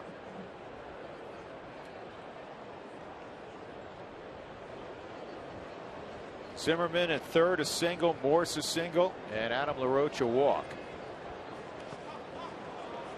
It's John Rosario keeping that in front, 1 and 2. Well, the big thing is the pitcher trusting him and blocking the baseball. That's the big key there, to make a pitch to bounce it. The bases loaded, you're down 1 run, there's 1 out, to try to get that strikeout. Zimmerman, his 1,000th hit. Morse a single to the left.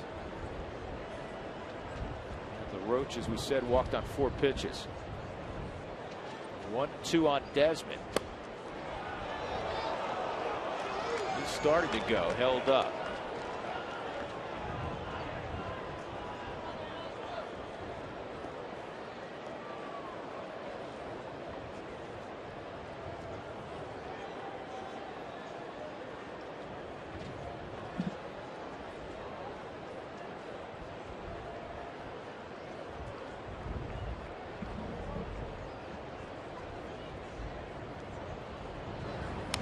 Two. Big cut on a slider that was left out over the plate.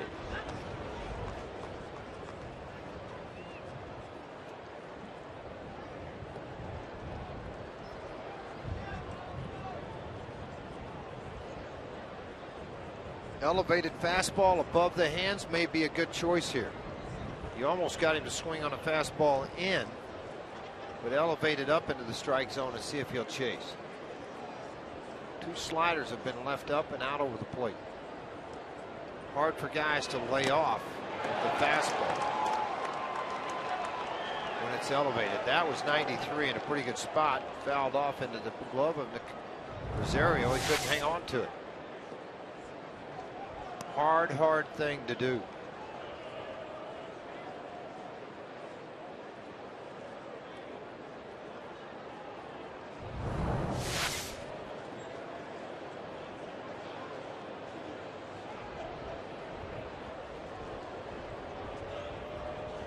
Another 2-2.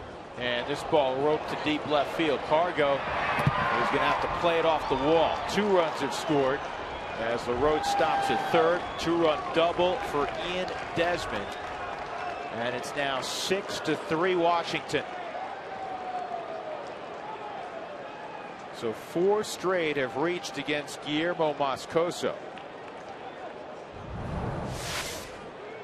Part of the danger. Enters with nobody on base, 2 straight base hits, a walk.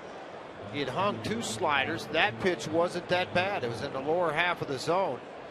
Desmond able to open that lower front side and get the head of the bat to it in a hurry. Then you see double runs coming in to score with Zimmerman and Morse. LaRoche to third, Desmond to second.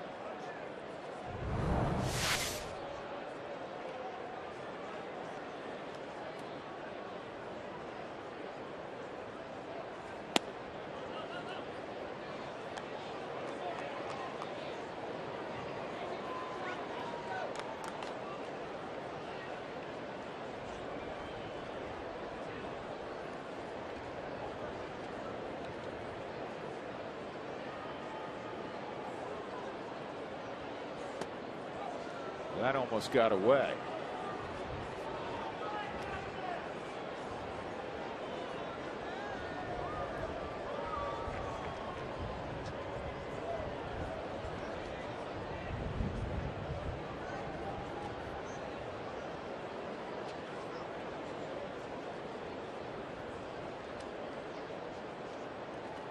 Two-oh.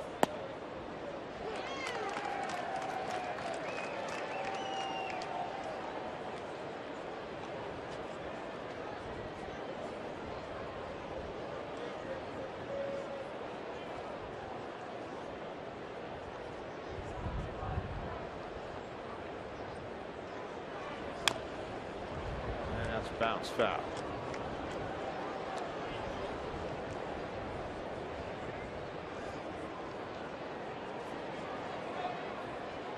At times when a pitcher has his slider and a good slider hit well, they won't go back to the slider. It's like they'll stay away from it. So on a 2-2 count, see if Rosario goes slider or tries to run the fastball to the outer half and down. 2-2, and this ball's hit a ton to left center field. Tyler Moore has hit a 3-run homer. His third career home run, and this has not gone well for Guillermo Moscoso. And now the Nationals have a 9-3 lead.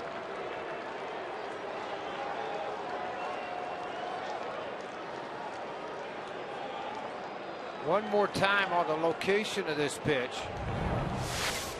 What he was trying to accomplish. They wanted fastball away and freeze. You can see this out front with Rosario. You can see his glove angle back to the middle. A miss of almost 2 feet cost you 3 runs. Middle of the plate fastball with not much run. That's squarely by young Mr. Moore, and he hits it out of the yard. 8 RBIs, 3 home runs for him now. This game got out of hand in a hurry. And 5 straight have reached, 5 straight have scored. Rick Ankiel, the veteran, former pitcher, turned outfielder, ribbon Tyler Moore. Jesus Flores a double and a run scored last inning.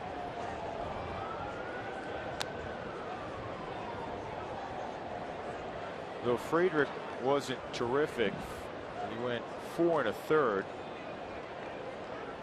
He kept you in the game. He kept them in the game, gave up 9 hits. He was 4-3 when he departed. He dealt with traffic. I think that's another way to put it. Yeah, he dealt with traffic and minimized damage. The piggyback guy, for lack of a better term, has actually been pretty good till tonight. I mentioned those numbers of the bullpen since they had gone to the 75 pitch limit on starting pitchers. When they started that, they're 3-1 with an earned run average of 1.91. Obviously, that's going to change in a hurry here.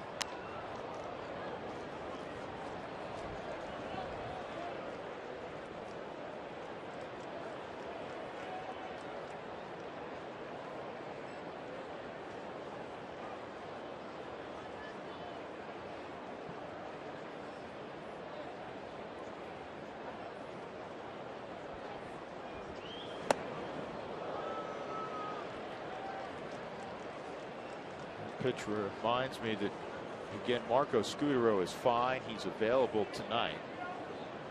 Davey Johnson, Jim Lett, a couple others asking about Marco Scutaro today on Washington's side. Mike Rizzo, their general manager.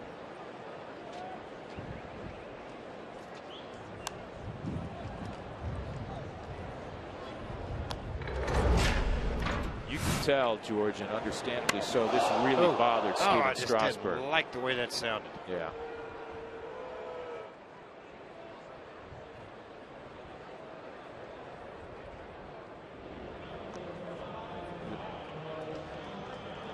How's the helmet? Still intact?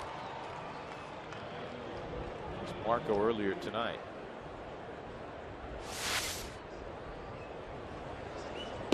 Doesn't have a dent in it. Finally, second out here in the fifth on a strikeout of Flores. Well, Davey Johnson, I was talking to him. He broke in 66. And back then, a lot of guys just wore either a soft cap, believe it or not, or the catcher's, hard hat that didn't have a flap. He said it wasn't until Brooks Robinson, who was a teammate of his, got hit in the face that they added the flap. Of course, back in 69 when a 19-year-old by the name of Tony Canigliaro, who was destined to have an unbelievable career, he had already hit 30-plus home runs as a teenager, got hit by Jack Hamilton. George, he was never the same. Never the same. Gonzalez is going to have himself a foul ball. A foul ball because Pacheco was smart. He never touched the baseball in fair ground.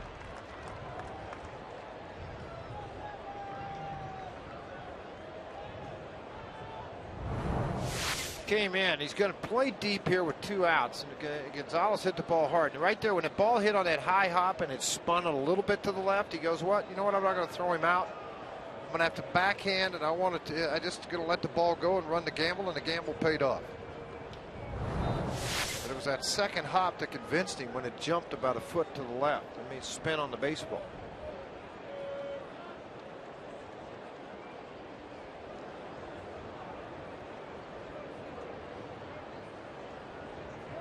Oh-2, and Gonzalez strikes out in the inning. Single walk, double, 3-run home run, a 5 spot for the Nationals. They're up 9-3.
Colorado. Tune in after the Rockies game on Saturday for Rockies All Access grand opening in Grand Junction. We're hitting the road to show you the Rockies' new rookie league team. You'll meet first-round draft pick David Dahl, and we'll bring you the sights and sounds of their opening day. It's Rockies All Access grand opening in Grand Junction. It's Saturday at 4:30 in the afternoon. Great baseball town on the western slope. Well, the Rockies have to start chipping away against a tough guy to do that, Gio Gonzalez. You know, the Rockies beat Strasburg yesterday. Only once this year has Strasburg and Gonzalez been defeated back-to-back. That came in April. Yeah, that was against the Dodgers, if not mistaken. You are correct. Gonzalez was beat 2-0. Washington 23-6 as Dexter hits this well to right. This is going back, and it's gone. An opposite field jack for Dexter Fowler. His 10th of the year, his second right-handed. And the one he hit down in Texas right-handed went to the opposite field. He's just seeing the ball well. He's seeing the ball well. Obviously, he's added the weight and the strength, and he's getting the ball up, and he makes him pay for it. What makes you feel bad as a pitcher right now, if you do your job, it's a tie ball game. And, you know, that's where it's tough facing those other 24 guys in that dugout.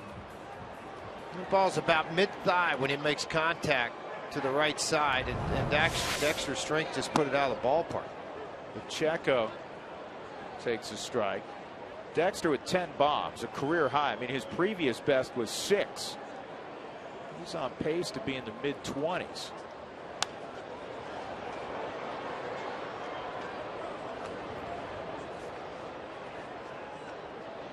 Dyer's got 11 home runs. Michael second on the club to Carlos Gonzalez, who's got 17.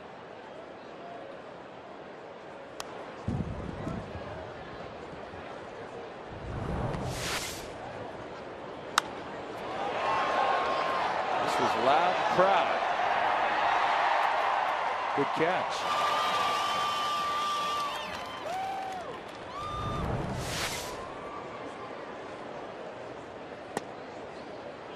So I was saying, George, the game started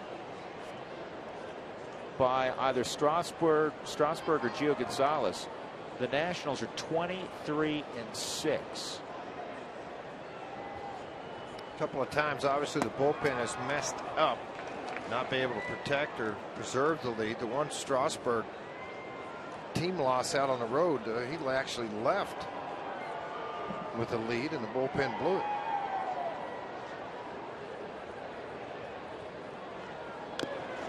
Yeah, that was when he was up 3-0. They ended up losing 7-3. Davey Johnson had Dwight Gooden when he came up. I asked him to compare and contrast the two, and he said, hey, they're both freaks. Dwight Gooden really was one of those guys that just overpower you. Back then, they had what they call a ray gun. Look at that. High heat turned around by Pacheco. Well, I love watching him swing the bat. Second hit of the night for Jordan. Well, the position he plays may want to see a little more RBIs out of it, but with the way this lineup's set up, he's not going to be in a lot of RBI positions, meaning hitting second, because he handles the bat so well. Look how high that fastball is. He got right on top and drove it to left. I'm sorry, a guy who hits 300, he can play. He can play for me. Pacheco hit over 300 in his minor league career.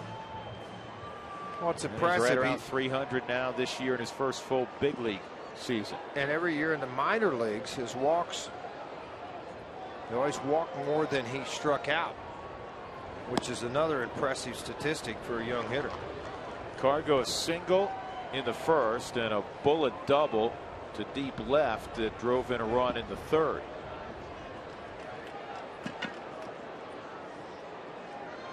Nobody out.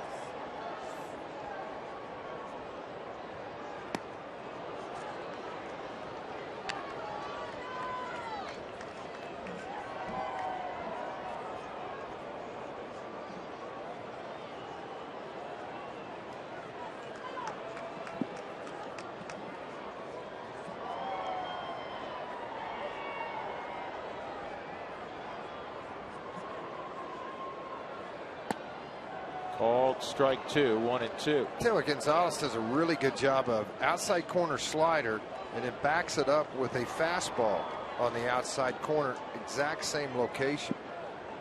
He does a very good job with that. 2 of the 3 pitches outside corner on the knees. 1-2. It's a good job by Cargo getting a piece of that. That was well located, that slider. And Gonzalez didn't try to overthrow that as he did in his first at bat, where it hung in the middle of the plate and allowed him to pull it to right field.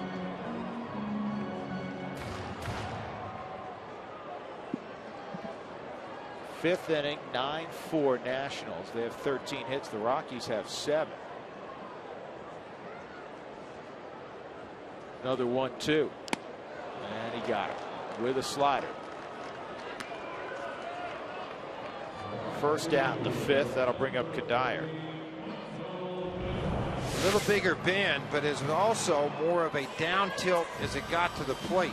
The other was a little flat that he was able to nick to keep it batted live, but this ball was well placed by Gonzalez for the strikeout.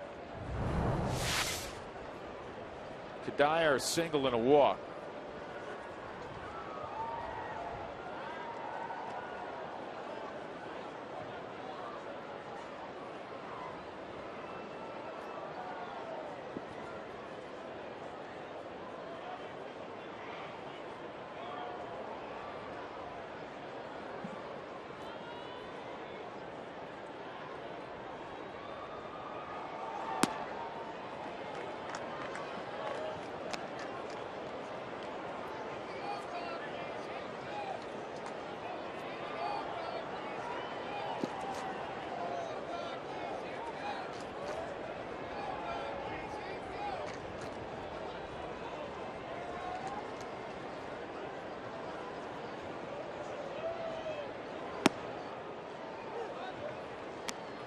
That's in there 1-1.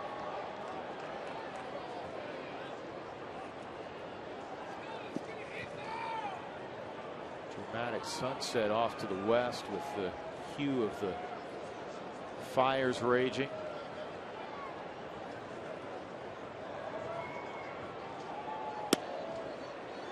One and two.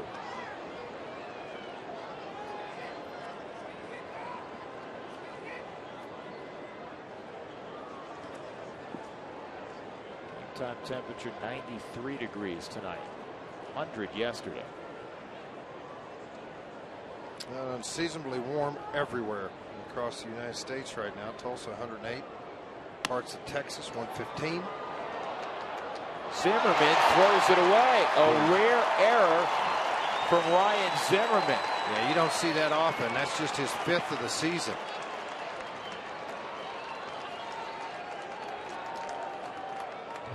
Take advantage of what they give you. Todd Helton, a base hit RBI, his 34th in his last at bat. Playing a little bit even with the bag. Got an easy play right here. Got it out of his glove, but then a underhand wide throw to the second baseman, Espinosa. He almost got Espinosa killed. You don't see that from Ryan Zimmerman. He's as good as it gets at third. So one out, Helton at the plate. Todd had a base hit and an RBI in the third inning.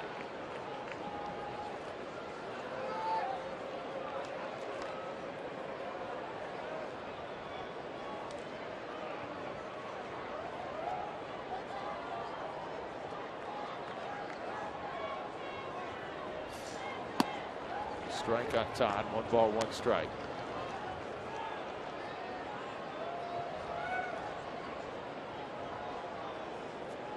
Helton 6 for his last 13 at the plate.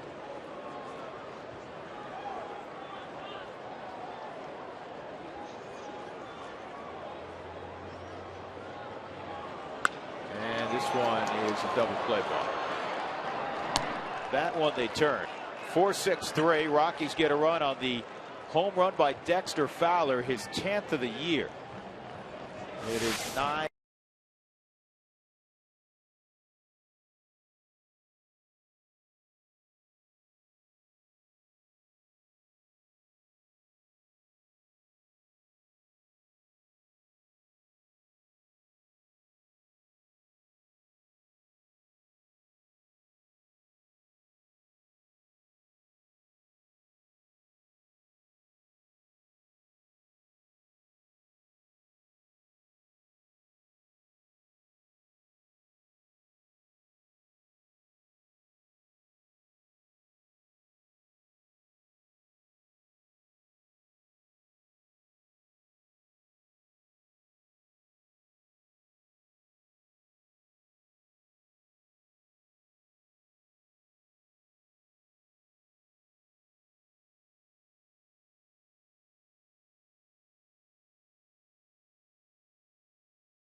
going top 6. Earlier today, I asked Rick Eckstein, he's the hitting coach for the Nationals, to tell me what he likes about Bryce Harper's swing. It's very much a line drive oriented swing. I mean, he's really trying to stay on top of the ball and hit line drives that continue to carry. And when you watch batting practice, he feels he's at his best when he's hitting that line drive from gap to gap that's leaving the park. And he went on to say that he needs to be patiently aggressive. I know that's hard to do and almost seems like an intangible. Harper is on deck. He'll hit next. Drew and George? He's got a pretty swing, Mark. Danny Espinosa, switch hitter against Moscoso in a 9-4 ball game, and he fouls this off.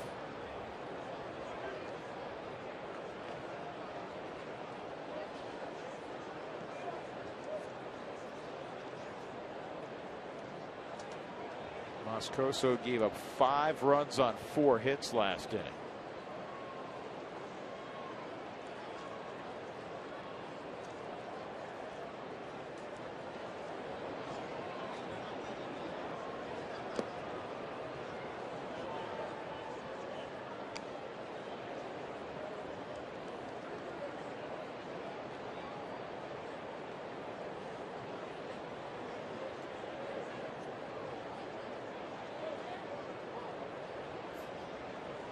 Two balls and a strike on Espinosa out of Long Beach State. Good fastball located under the hands.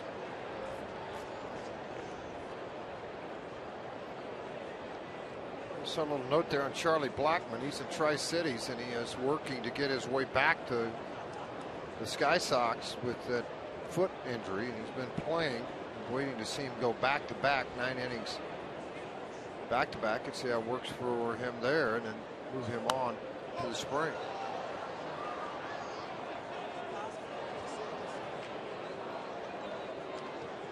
Espinosa hitting leadoff for Davey Johnson. He's not the ideal leadoff guy in that he's hitting just .225. He strikes out a lot, 84 times, among the league leaders. His on base percentage is .311.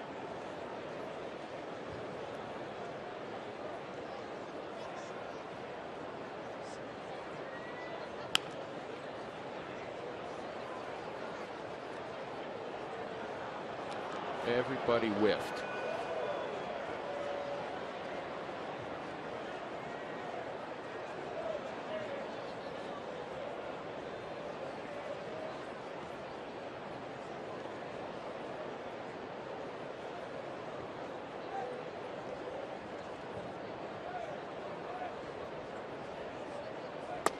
You always get worried a little bit. You see Daniel Hudson left the ballgame with forearm tightness. A lot of times that leads on down the road to nerve damage once it's not taken care of.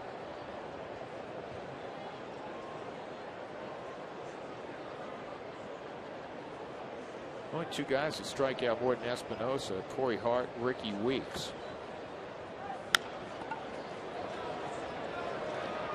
Chris Nelson fielded on the backhand as he charged and flipped across his body to help one out. Well, a really nice play for Chris Nelson, because this is not his natural position, even though he's a middle infielder. And I like the fact he stays so fundamentally sound and didn't try to barehand that baseball. He did it with the glove, made a quick exchange and a very accurate throw to Todd Helton.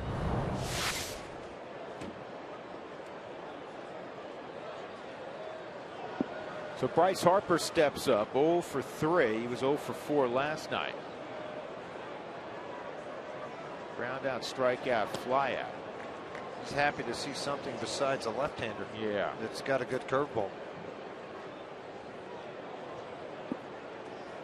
He will not be participating in the home run derby at the All-Star game. Matt Kemp is the captain and gets to make the selections. They're doing a little different this year. High fly ball to left, Cargo waiting. And Matt Kemp said, "I'm a huge Bryce Harper fan. I love watching him play, and he's going to have plenty of opportunities to compete in home run derbies. It's just, I think there are more deserving guys this year." Choose who you think, choose who you like. I still think the All-Star game, a lot of it's for the fans, and special events like what Your gentleman down, Mr. Hamilton, did at Texas and Yankee Stadium a few years ago was impressive. Yes, it was. Well, Rockies left town, and he got the swing figured out. He went deep yesterday. Imagine that. Ryan Zimmerman, a single and a double tonight. He's 2 for 3. Pittsburgh over Philadelphia 5-4. Clint Hurdle's Pirates have been playing a lot better baseball. Atlanta over Arizona 8-1. They made a nice run last year and then faded, but they're at 38-34, just a couple games back to Cincinnati in the Central.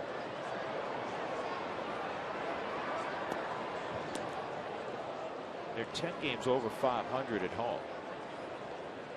And their home attendance is showing that.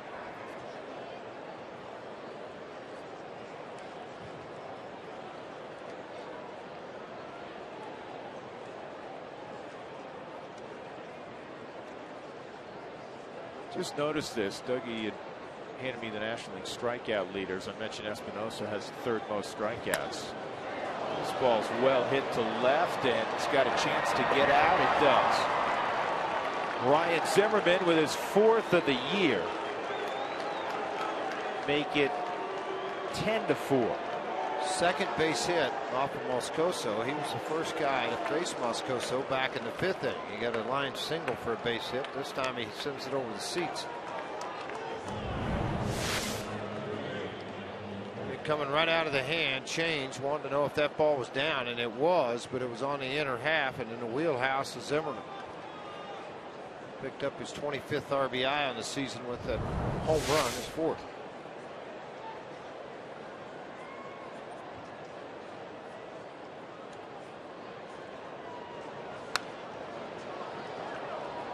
Anyhow, the strikeout leaders in the National League: Weeks, Hart, Espinosa, Dan Uggla, Kirk Neuenhuis.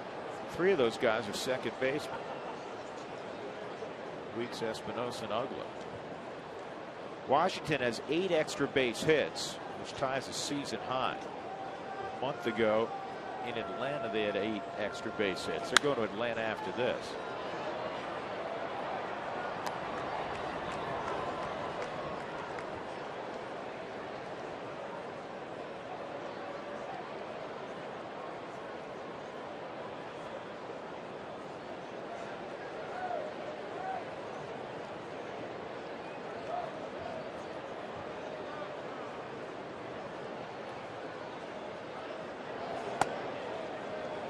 Not a bad idea. Try to elevate the fastball, get it up and above the hands and out over the plate. A lot of times hitters will take a hack at it.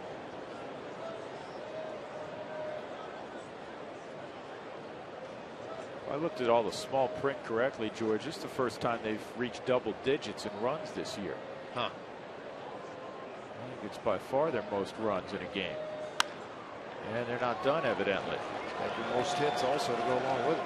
15 hits now as Morse reaches. Moscoso, as good as he's been lately, has really been hit hard. Yeah, Jim Tracy's going to make that call down there. Do you go to Ottavino? Do you try to go to Matt Reynolds and make the move on it? It appears it's going to be Ottavino's going to start warming up, if my eyes serve me right.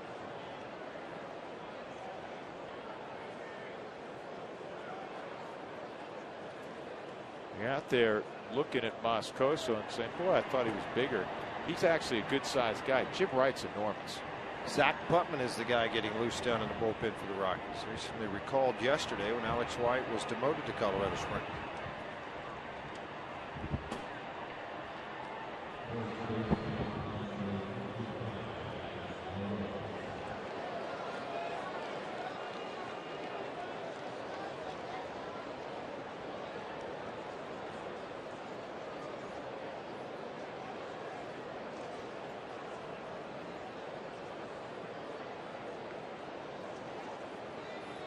Adam LaRoche, a home run, a strikeout, and a walk.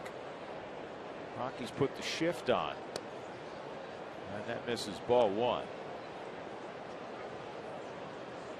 10 runs on 15 hits for Washington. 4 runs, 7 hits for the Rockies.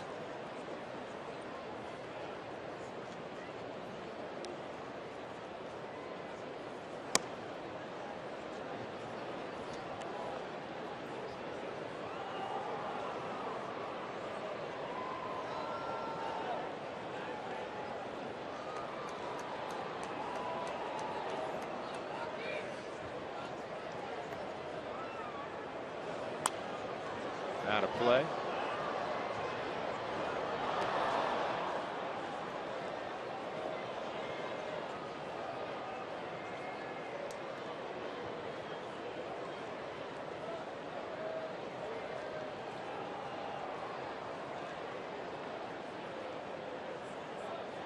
Talking about Grand Junction on Rockies All Access and showing off the ballpark there. This is going to be a deep fly ball to left field. Gonzalez giving chase, so they're going to run out of the room.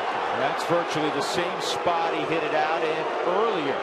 Adam LaRoche's second of the game, his 15th of the year.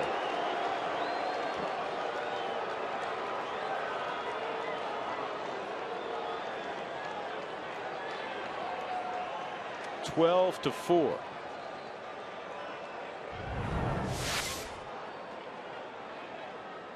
Let's take another look. It appears to be fastball, and they're trying to put the ball on the inner half of the plate, and it runs back to the middle. LaRoche, one of those guys from that swing. Let's swing hard and see what can happen, and it happened in a big way. Out of the reach, and about 8 rows up.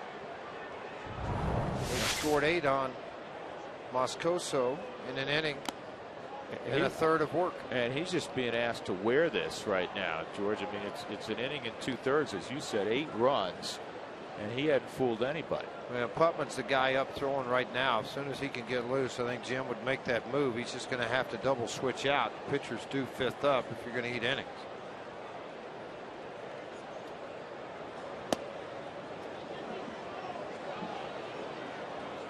First multi-home run game of the year for LaRoche, 17th time in his career.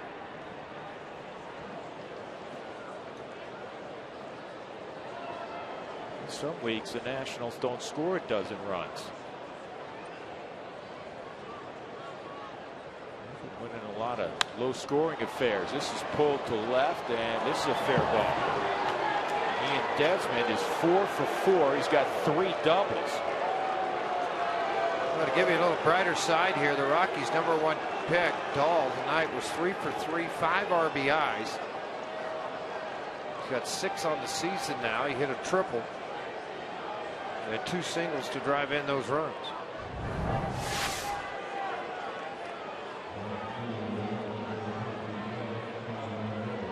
Now that ball elevated too, and as you can see, this ball hit extremely hard to left field. Gonzalez can only play it off the wall and keep Desmond there at second. All season highs for the Nationals. Extra base hits 10, runs 12. Season high 17 hits. Season high for Moscoso too. He'd been pretty good of late. 8 2/3 scoreless innings, and then now this tonight. And a bomb went off on his ERA. Tyler Moore hit a 3-run home run against Guillermo last inning.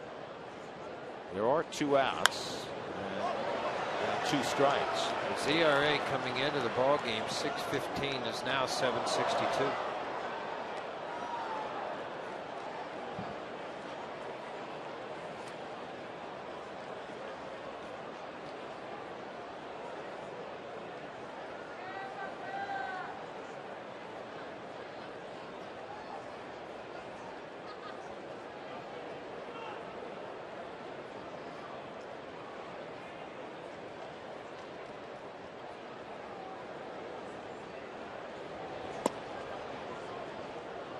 Ball and 2 strikes. Jim hoping he can get this 3rd out and then let the inning play through on the next side where he wouldn't have to use a pitcher to just get 1 out if he doesn't make the double switch. The ball game, the Rockies trail by 8.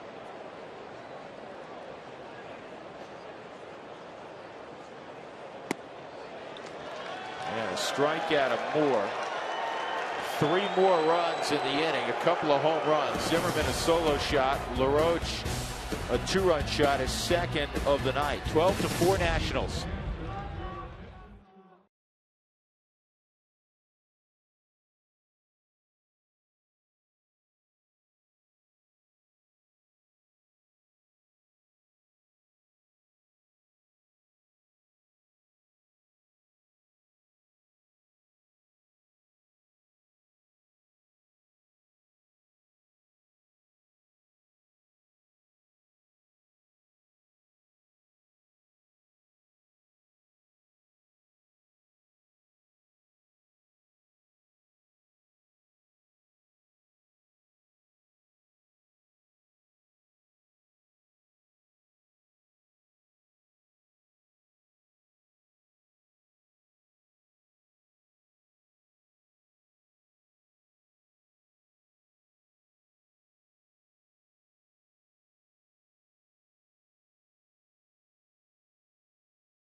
Chinese variety. They're up 12-4. Drew Goodman, George Frazier, and Mark Stout from Coors Field. Time for tonight's CenturyLink high-speed pitch. Fast speed and a low monthly price. Visit CenturyLink.com. Gio Gonzalez, 96. Christian Friedrich, 95. Chris Nelson, Willeen Rosario, Johnny Herrera. All the offense for the Rockies in the top 5 in the lineup. Chris Nelson 0 for 2, line drive to right and a fly ball to right.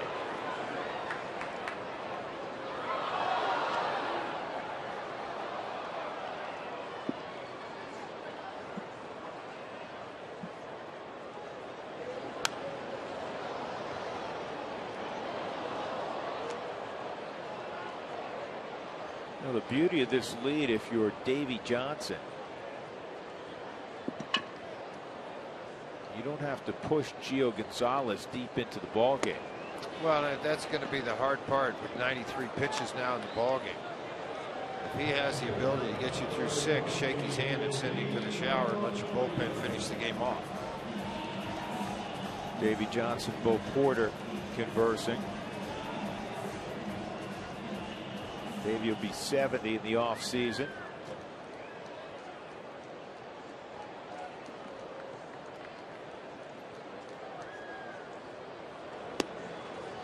Talked to him about a lot of things today. One of them was Met teams, George, he had in the mid-80s. They won 90, then 98, then 108 games. But he had a little bit of pitching staff running around with Sid Fernandez, Ron Darling, Gooden. Dwight Gooden was pretty good. Had a bullpen of Franco. They had guys that could do some jobs there. Had to pitch against those teams. They were very good with Strawberry on the ball club, Billy Robinson. They had players. Keith Hernandez at first base, Carter behind the plate. Hall of Fame players were on that team.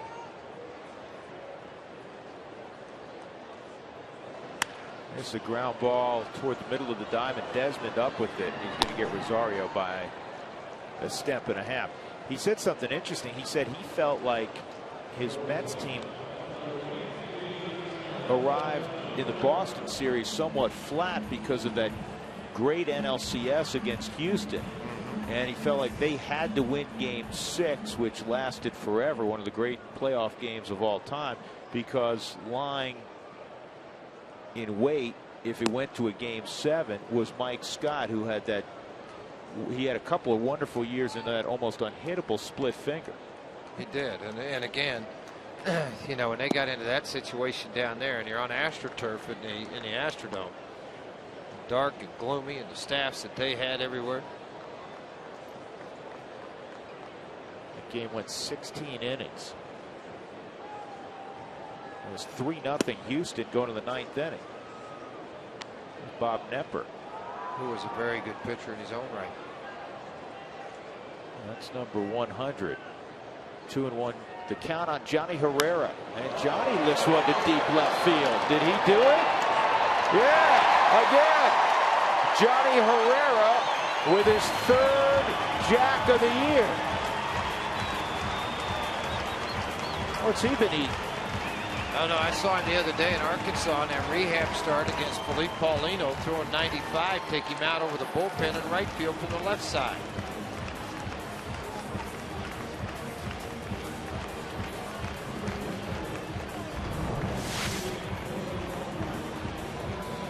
And George, that is now the 3rd home run allowed by Gio Gonzalez. He came into this ball game with 1 in 84. Yeah, and Dexter took him deep. And now Johnny takes it deep.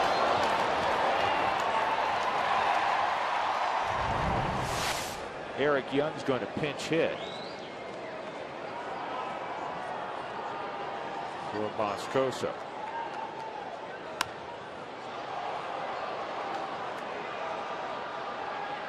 Harper's got it in the inning. The Rockies get a 5th run on the home run by Johnny Herrera.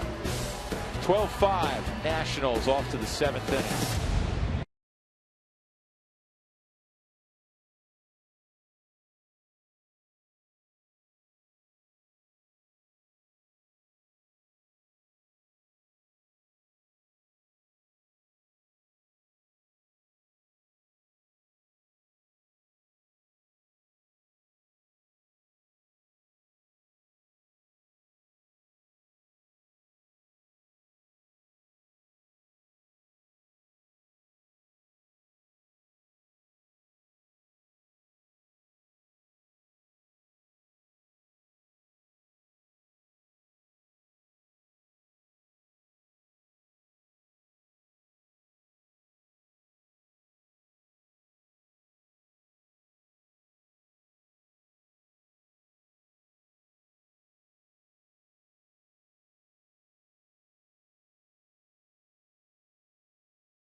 We go all the way back to the first inning. The best inning for Christian Friedrich. 7 pitches. He got Espinosa on a ground ball to third. He got Bryce Harper on a ground ball to third. And he got Ryan Zimmerman on a ground ball to short. Learn about energy efficiency and how to save money in your home by visiting responsiblebynature.com. Friedrich goes 4 1/3, allowed 4 runs on 9 hits, didn't walk anybody, struck out 3. EY's going to stay in the game. Cargo with the game lopsided is going to come out. Todd Helton's come out. Tyler Colvin is into the ball game as well, and now pitching, making his second Rockies appearance. He pitched an inning a while ago, and he was called up during a doubleheader, where you can add a player as long as it's a scheduled doubleheader. Zach Putnam pitched with Cleveland a little bit a year ago. AAA this year. He plays in 25 ball games, 1-2, 11 saves, working out of the closers, 37 strikeouts, 27 in the third inning. Going to try to squeak through a couple innings here and give the Rockies a chance to get back in this thing. It is 12-5.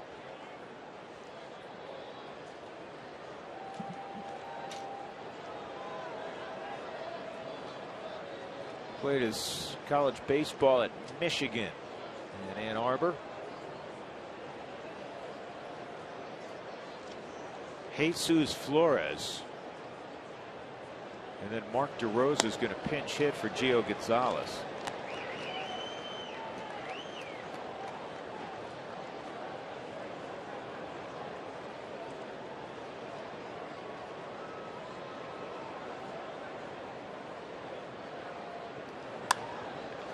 And that's going to be a base hit in front of Kadire. Well, the first 10,000 July 1st, you're going to receive a Rockies Max HD sunglasses. That's right. Come early for a special appearance by Dante Bichette at Autograph Sunday, sponsored by Max HD. That's July 1st. It'll all happen here. The first 10,000 will receive some HD sunglasses from Max HD.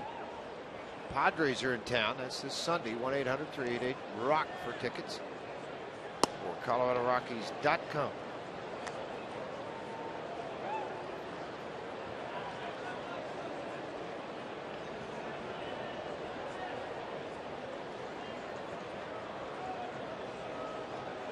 One 1-0 on DeRosa, down low, a slider, 2-0.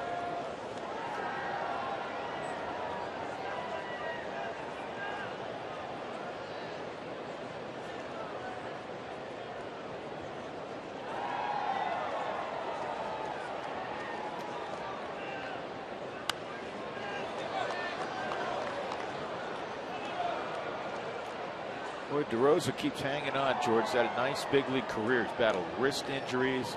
A lot of wrist injuries. Reoccurring wrist injuries. Came up with the Atlanta Braves. Everybody's like, wow, who's this guy? A lot of line drives, a lot of home runs, very athletic guy. He's a quarterback at Penn. 2-2, 37-year-old Mark DeRosa from Passaic, New Jersey. Missed 50 games with that oblique strain.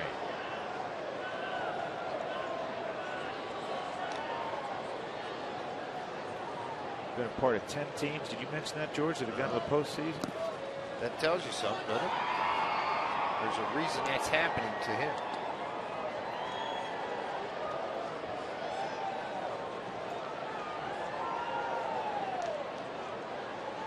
Davey likes veteran guys. The guy who's going to get back soon is Chad Tracy, who had a groin tear, tore it off the bone. In fact, he was commiserating a little bit with Troy Tulowitzki today out on the field. It was pulled foul. Chad Tracy that Drew's talking about, the redhead from the Arizona Diamondbacks, just wore the Rockies out when he first came up. He can hit. Always been able to hit. An East Carolina Pirate. ECU. Typically a good baseball program. 3-2 on DeRosa. And ball 4. Well, good news today. Earlier, George, Juan Nicasio made another stride toward coming back And the plan is for Nicasio to one more time to face live hitters again. If you're watching him throw here, batters know what's coming. He's just working on the fluidness of his delivery, arm strength. Then he will also do this one more time prior to going out and starting a rehab, which would be 3 to 4 starts before you would see him here in Denver, depending on how it goes. Colvin's got one play out at first base. Good hustle by Espinosa. He almost beat it.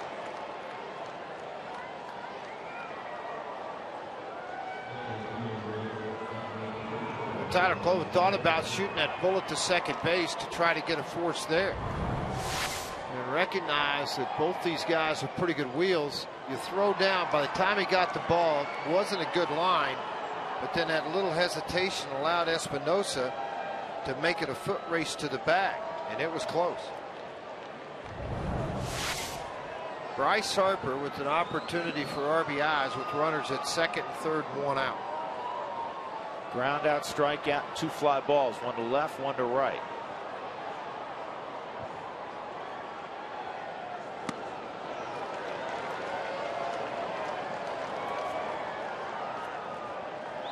Washington tonight 5 for 8 with runners in scoring position. Impressive number. Flores 3 hits last night, 2 more tonight. DeRosa walked. Rockies have the infield halfway. They're down 12-5. Harper's the only national starter without a knock tonight.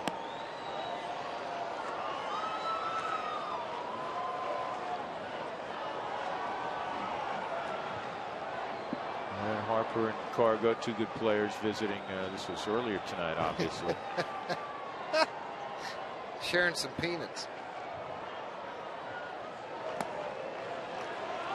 1 and 2.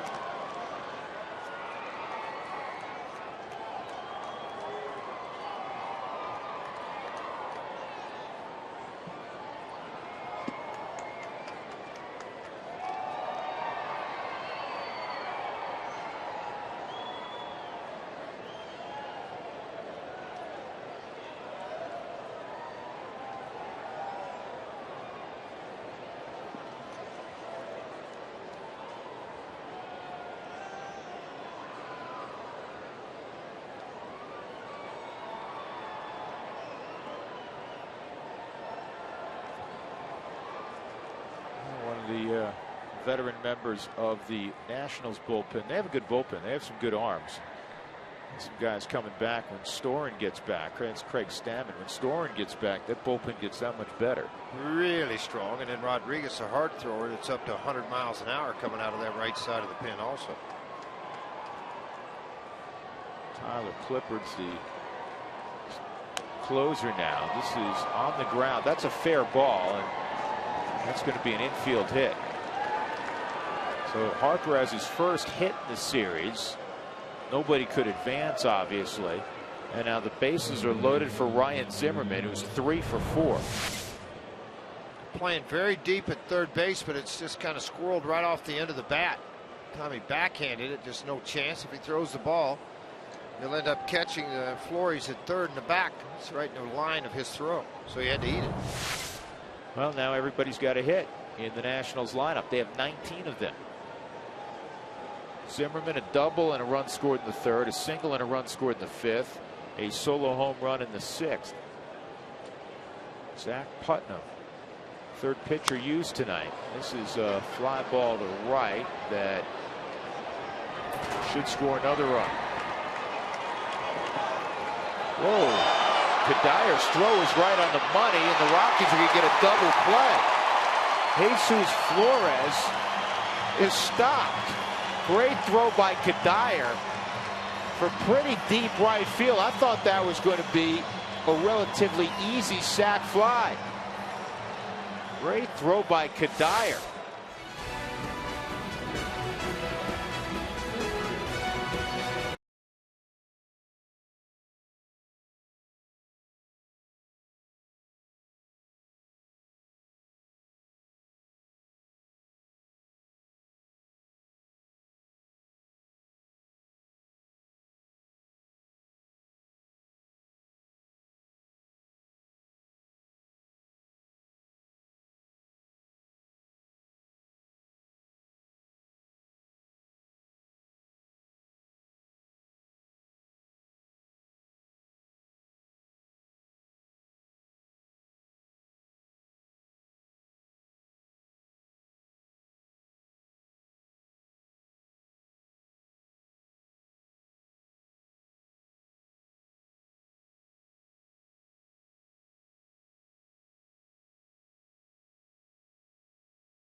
Look back. Well, there's been a lot of runs scored by the Nationals, and they've done it with the home run. In fact, Adam LaRoche has 2 tonight. That's Tyler Moore with his 3rd career home run. That was a 3-run shot. Rockies have a couple of home runs. Dexter Fowler his 10th. There's Ryan Zimmerman, no stranger to hitting the ball out. There's LaRoche's 2nd. That was a 2-run shot. Johnny Herrera with a home run, his 3rd. You add it up and it's 12-5 in favor of Washington. Brought to you by Cooney Lexus, where luxury has an address. Rick Ankiel takes over for Bryce Harper in center field. And Mark DeRosa will give Ryan Zimmerman a little bit of a break. New pitcher's Craig Stammen. He's got a minuscule ERA. George, he strikes out a lot of guys out of the pen. Yes, he does. I mean, a very explosive breaking ball to go along with a hard sinking fastball. A little rail and ton to it. Stammen's number on the season, 28 ball games, 3-0 record right now. The opposition a $194. That goes along with a lot of people on their pitching staff as far as opponents' average.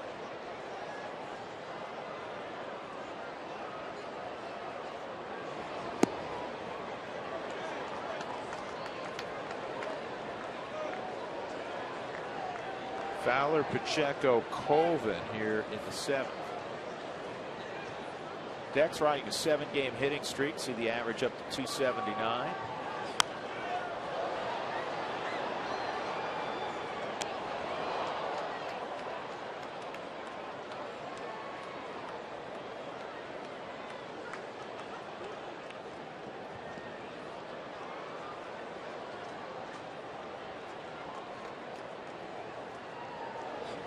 Boy, that disappeared, didn't it?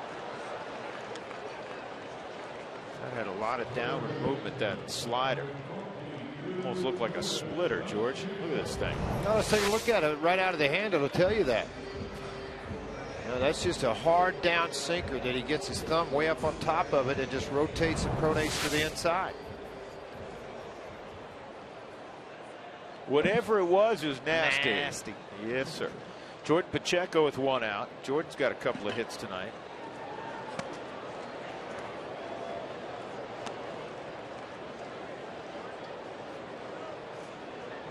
Gio Gonzalez goes 6 innings. He allows 5 runs on 8 hits. A couple home runs. Buddy's in line for his 10th victory.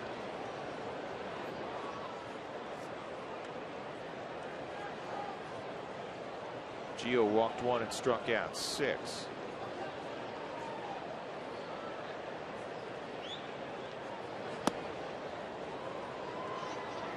Looked like a pretty good pitch. 2-1.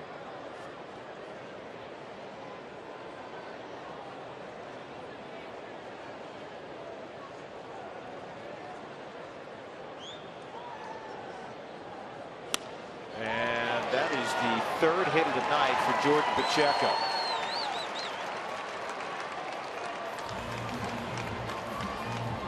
Who wants tacos? Fans, if you'd like to receive text message alerts when the Rockies score 7 or more runs for the Rockies Taco Special, text the keyword taco to 720-720. Feed your Rockies fever only at Taco Bell.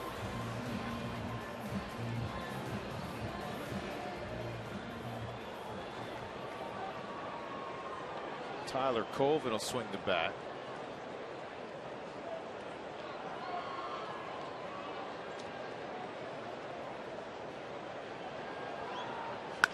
And he keeps doing what he has been doing. That's ripping line drives all over the yard from foul line to foul line.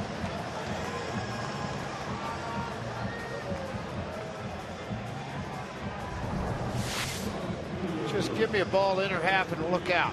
That's exactly what his does. I mean, his body and head stay so centered over the plate and so well balanced. He gets a productive swing every time. Yeah, I was talking to Chad Tracy about him. Those two guys played together in Chicago. They got to visit a little bit prior to the ball game. And I said, he's got his swing back in line. He said, he is wiry strong. Played with him the year he hit 20 home runs. Yeah, we've seen that. Yeah.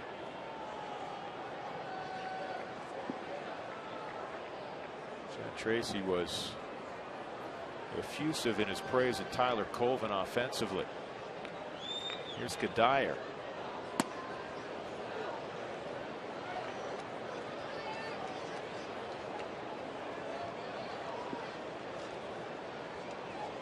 One for two and a walk tonight for Kadire. Reached on an error by Zimmerman his last time up.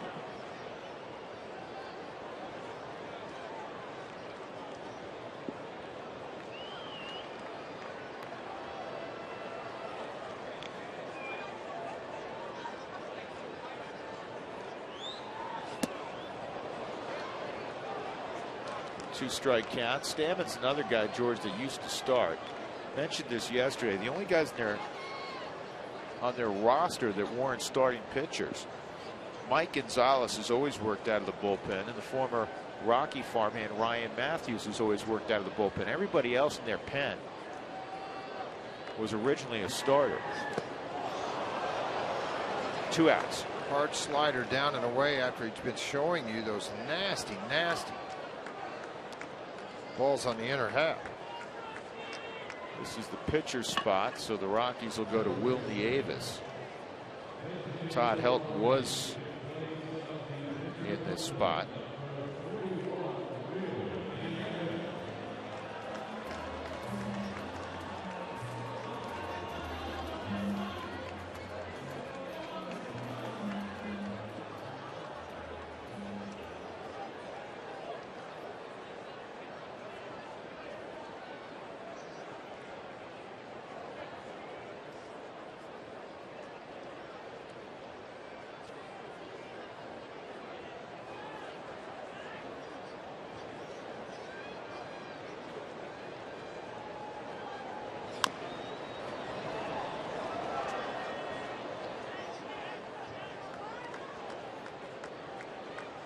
You know who's sitting out there, George, who was with the Nationals till about 2 weeks ago? Brad Lidge. Cherry Creek's Brad Lidge.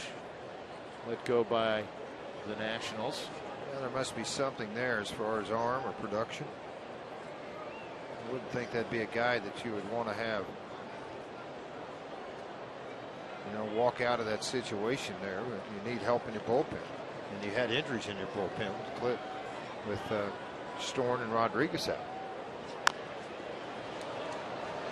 To third, and stepping on the bag is Mark DeRosa, and that ends the 7th inning. We move on to the 8th. 12-5 Washington.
Hyundai dealers and America's most fuel-efficient car company, Hyundai.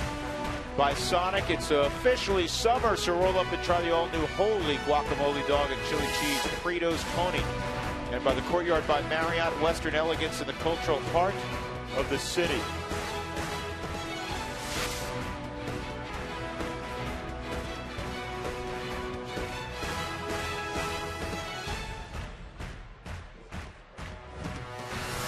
Now Tyler Colvin at first base last innings, now in right field. Kadyr's come out of the game. Will Nieves will stay in. He'll play first.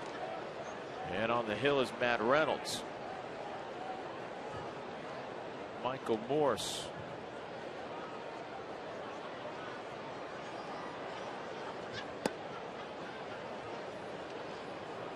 I look at the numbers for Matt. He's kind of taken over as the guy when you're down in games like this. Situational left-hander to get you through, but he's been very efficient and held the opposition down. 29 strikeouts, just 9 walks. The one thing that Matt's done, this ball may bloop into center field. Jammed him pretty good, and it will bloop into center field for a base hit here in the 8th. That's their 20th hit. The one thing Matt has been able to do is that's why his record's 3-0. Come into games when you're down 3-4 runs, be able to maintain it, allow the offense to get back in. Big hurdle tonight. You're down 7. Morse has 4 hits. LaRoche has 2 homers, and the guy behind him, Ian Desmond, has 4 hits. Middle of the order's crushed. The 20 hits are the second most for the Nats since moving from Montreal to our nation's capital. The most they've ever had since the move, 21 back in July of 2009 in Houston. That's in serious jeopardy. Crowd of 36,110.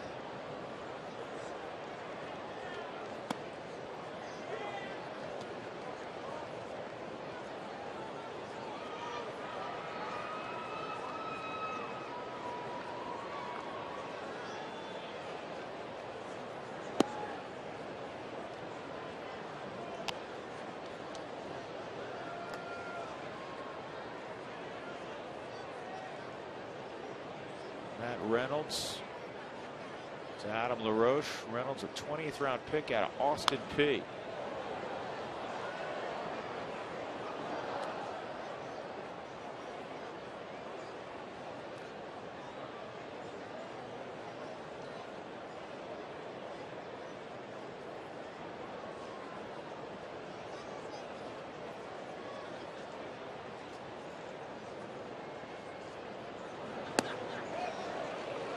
Strikeout of LaRoche.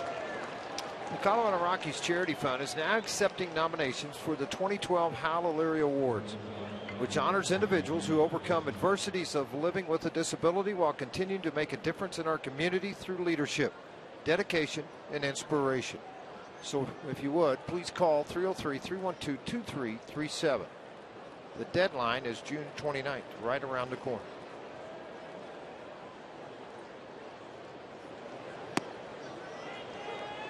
Got a story from the minor leagues, George, actually the Pioneer League. Raul Mondesi Jr. Uh-oh. Yeah. Hit was presumably a dramatic 10th inning game tying 2-out, 2-run homer Monday night in the rookie level Pioneer League. But he never touched home plate. And Missoula catcher Michael Perez noticed it. He called for the baseball. Pitcher threw it to him. The umpire had noticed it also and ruled Mondesi out. Missoula wins 2-1. So did Mondesi get tossed out? Like his dad probably would have too. Another strikeout. Ian Desmond goes back to the dugout. You notice Desmond's wearing 20. If you remember in years past, he wore number 6. He changed the number to honor Frank Robinson. Frank Robinson just got a promotion by Bud Selig today. Frank's held so many titles in the game of baseball, including manager of these Nationals. That's why Ian is wearing number 20. But Bud made Frank Robinson today executive vice president of player development, replacing Jimmy Lee Solomon. So he'll oversee all the urban youth academies, civil rights game, the All-Star Futures game, and other matters for the commissioner.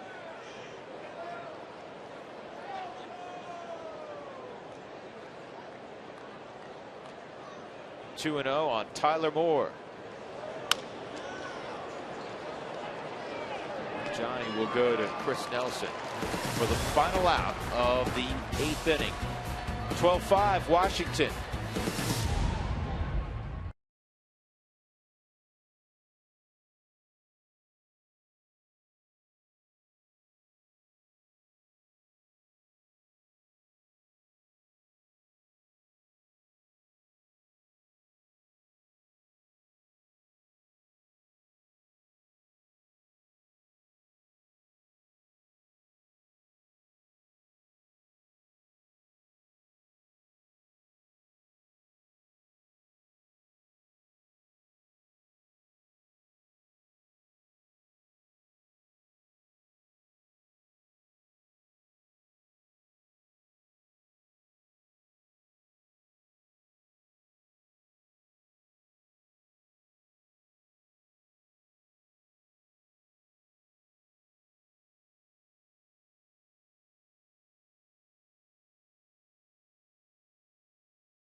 The 5th inning, and then a 5-run eruption for the Nationals. They were on their way. They're up 12-5. This copyrighted telecast is presented by authority. The Colorado Rockies may not be reproduced or retransmitted in any form. The accounts and descriptions of this game may not be disseminated without the express written consent of the Colorado Rockies. Chris Nelson up there.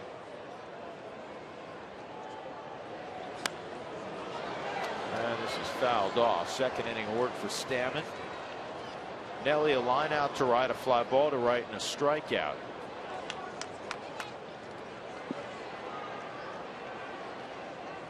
Nelson's got a 6-game hitting streak.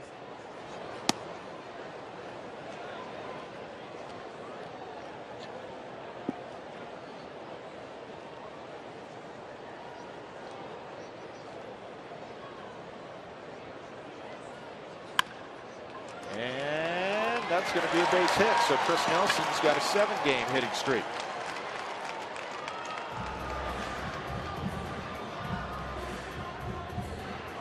Desmond was shaded up the middle. Willeen Rosario.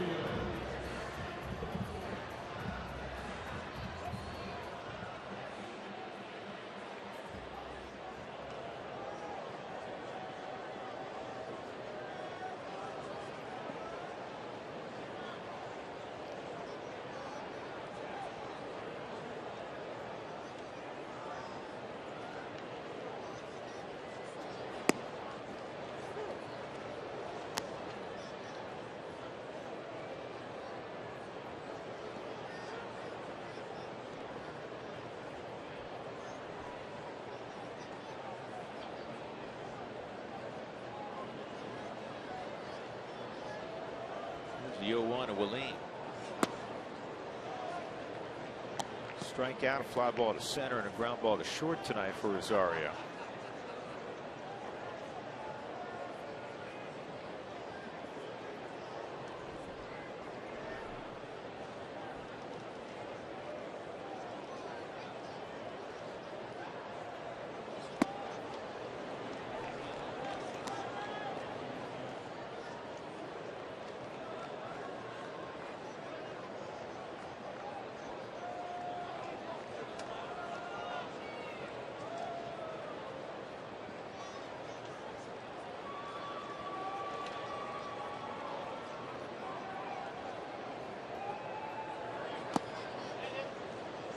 Not getting anything straight, is he?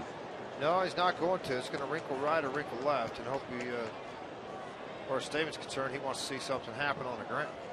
Tomorrow night starter Zimmerman, you look at his number 3 and 6, but an ERA at 2.8, 2.89. You say, well, what's going on? Well, he doesn't get any run support. 2.89 runs per outing. 2-2, and that's on the ground at Zimmerman. You get the force at second, 1 out. That'll bring up Johnny Herrera.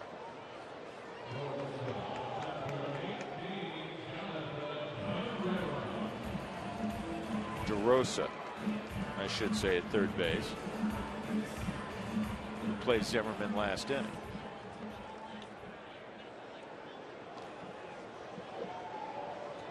Johnny hit a bomb to left his last time up. Third home run for Herrera in 86 at bats.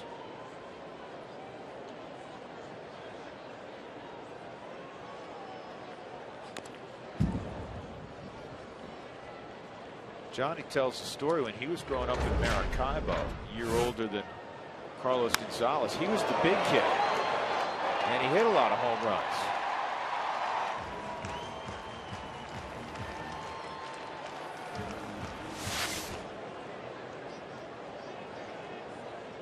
Not necessarily the biggest guy now. No, not now. Runner going, swung on and missed.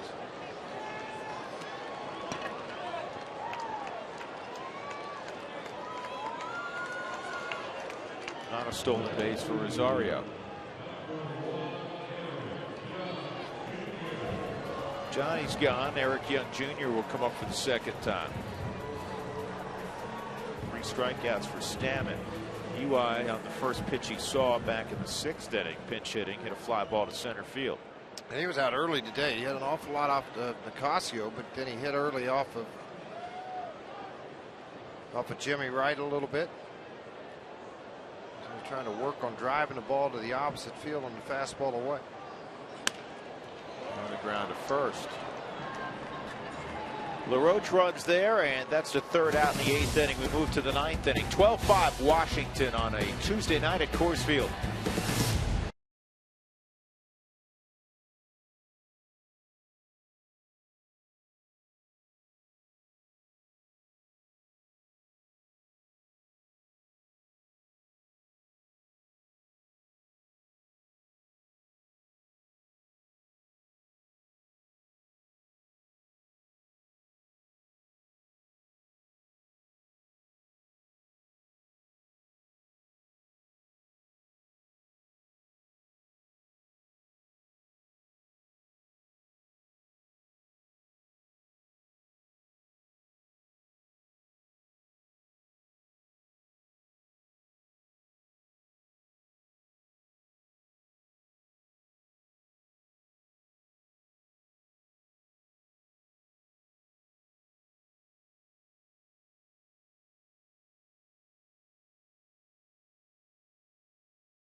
You try the new Chipotle Chicken Club combo for just $4.99 plus tax.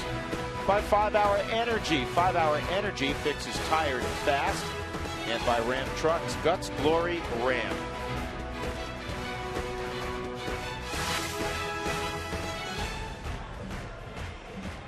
Rockies trailing 12-5.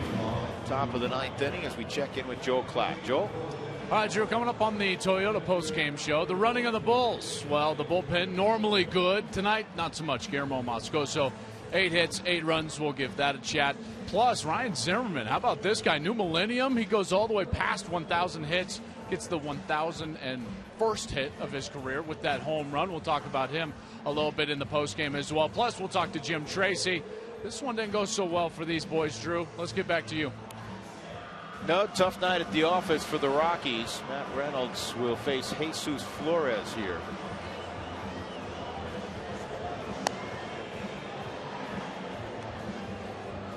Well, left-hander came on and did a really nice job in that previous inning after leadoff single, 2 strikeouts and a ground ball to work out of that. So Flores, DeRosa, and Espinosa.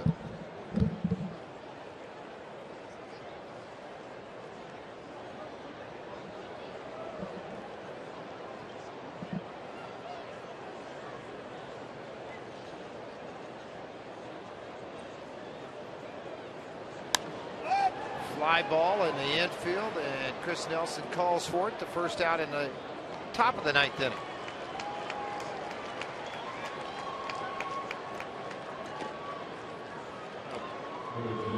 That'll bring up Mark DeRosa.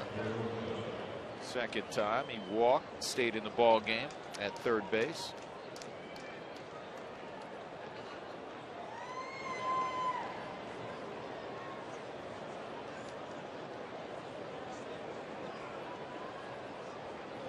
$20 hits for the Nationals.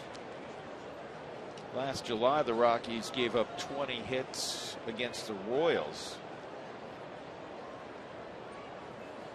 That's the last time that's occurred. That's a fair ball.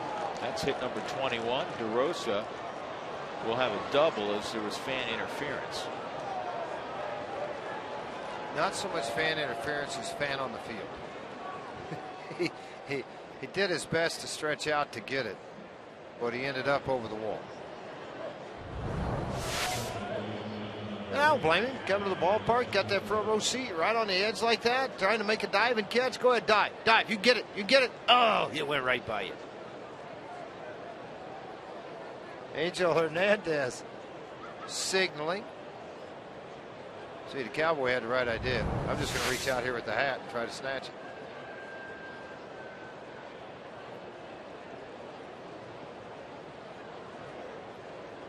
Danny Espinosa up for the 6th time. He's 1 for 5.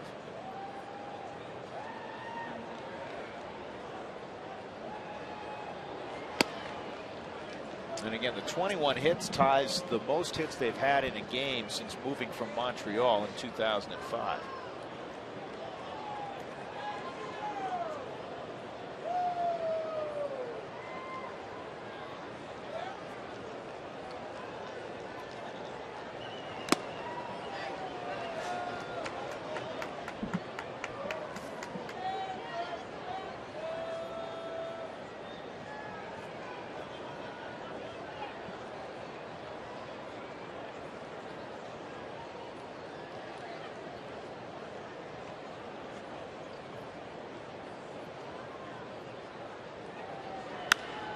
And this ball is in the air to fairly deep center field. Dexter moves back, makes the catch. That's the second out. And Ricky Ankiel will hit. No, he won't hit. Steve Lombardozzi is going to hit. So Ankiel is actually in the 3 spot. So the pitcher spot was here. That's why you'll see Lombardozzi.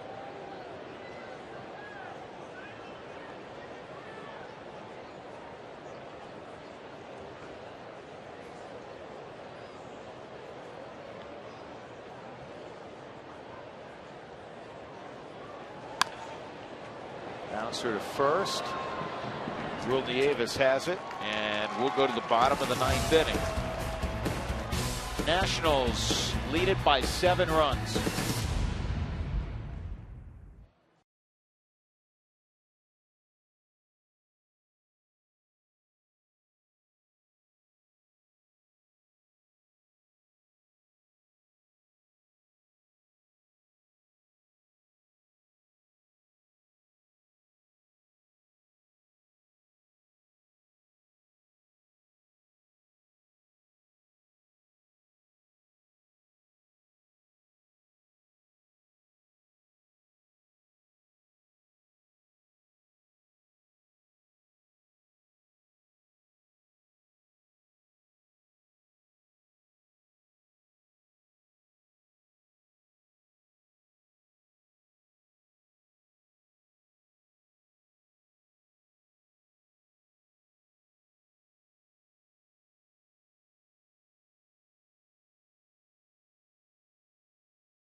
From Root Sports, text alerts to 720-720 and receive text message updates from Root Sports all year long.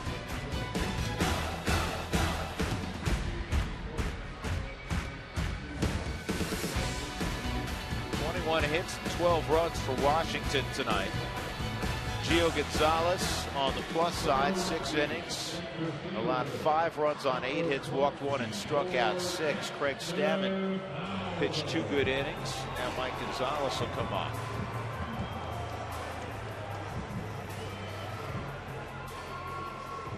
Another part of that reason of what they have here and what they could do out of their bullpen. Gonzalez, another very good arm. Really unorthodox type delivery, way off to the third base side.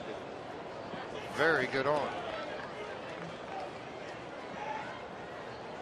10 ball games so far, 6 2/3, 5 strikeouts, a late sign this year, and a line drive base hit for Dexter. Second hit of the night for Fowler, 2 for 5. Had a home run, his 10th of the year, back in the 5th inning.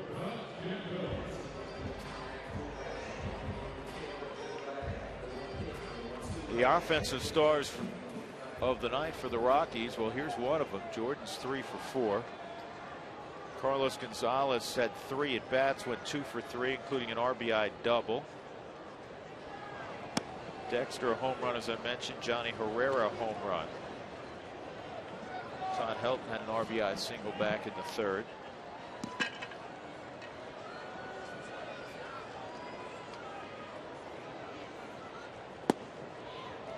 Jordan's now played 11 games hitting in the 2-hole, and he's batting .356 there.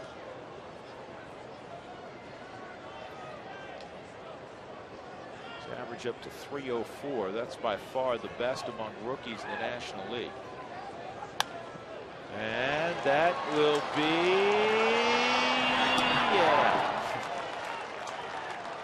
Great coverage by Espinosa to even get over and knock the ball down and get to his feet and collect himself and make a good throw to first. He did a really nice job. Fought off a fastball on the inside. He dove for that ball. He thought to get to the feet in a hurry. Checo running up the line as hard as he could. Nice dive, save, catch, and throw.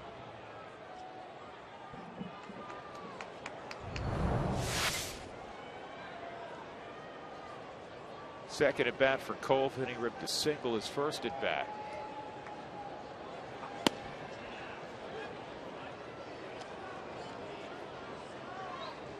Gonzalez did some closing with Pittsburgh and Atlanta.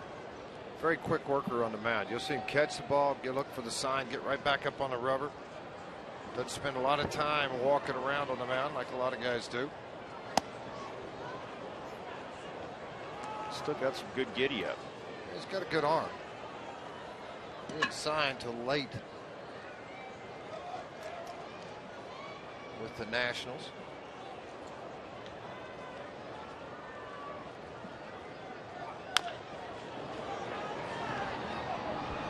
Foul ball. He's got over 8 years at the big league level. Last year, Baltimore and Texas, he pitched in 56 ball games. Texas, a late pickup at the end of the year. Prior to that, Drew mentioned Baltimore, Atlanta, Pittsburgh. Signed in 1997 with the Pirates. Pitched in a division series with Texas. In the World Series with Texas versus St. Louis last year. And he strikes out Colvin for the second out. Jason Giambi's going to pinch hit here. This is the pitcher's spot.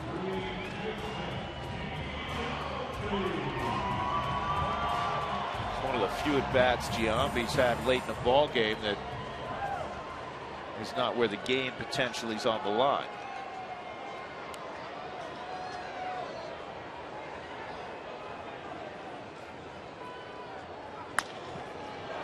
And a 2-hopper to second that'll end it.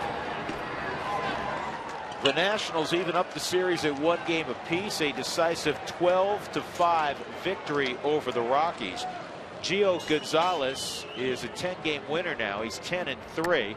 for Davy Johnson. Christian Friedrich takes the loss. He is 4 and 5. 21 hits tonight for the Nationals.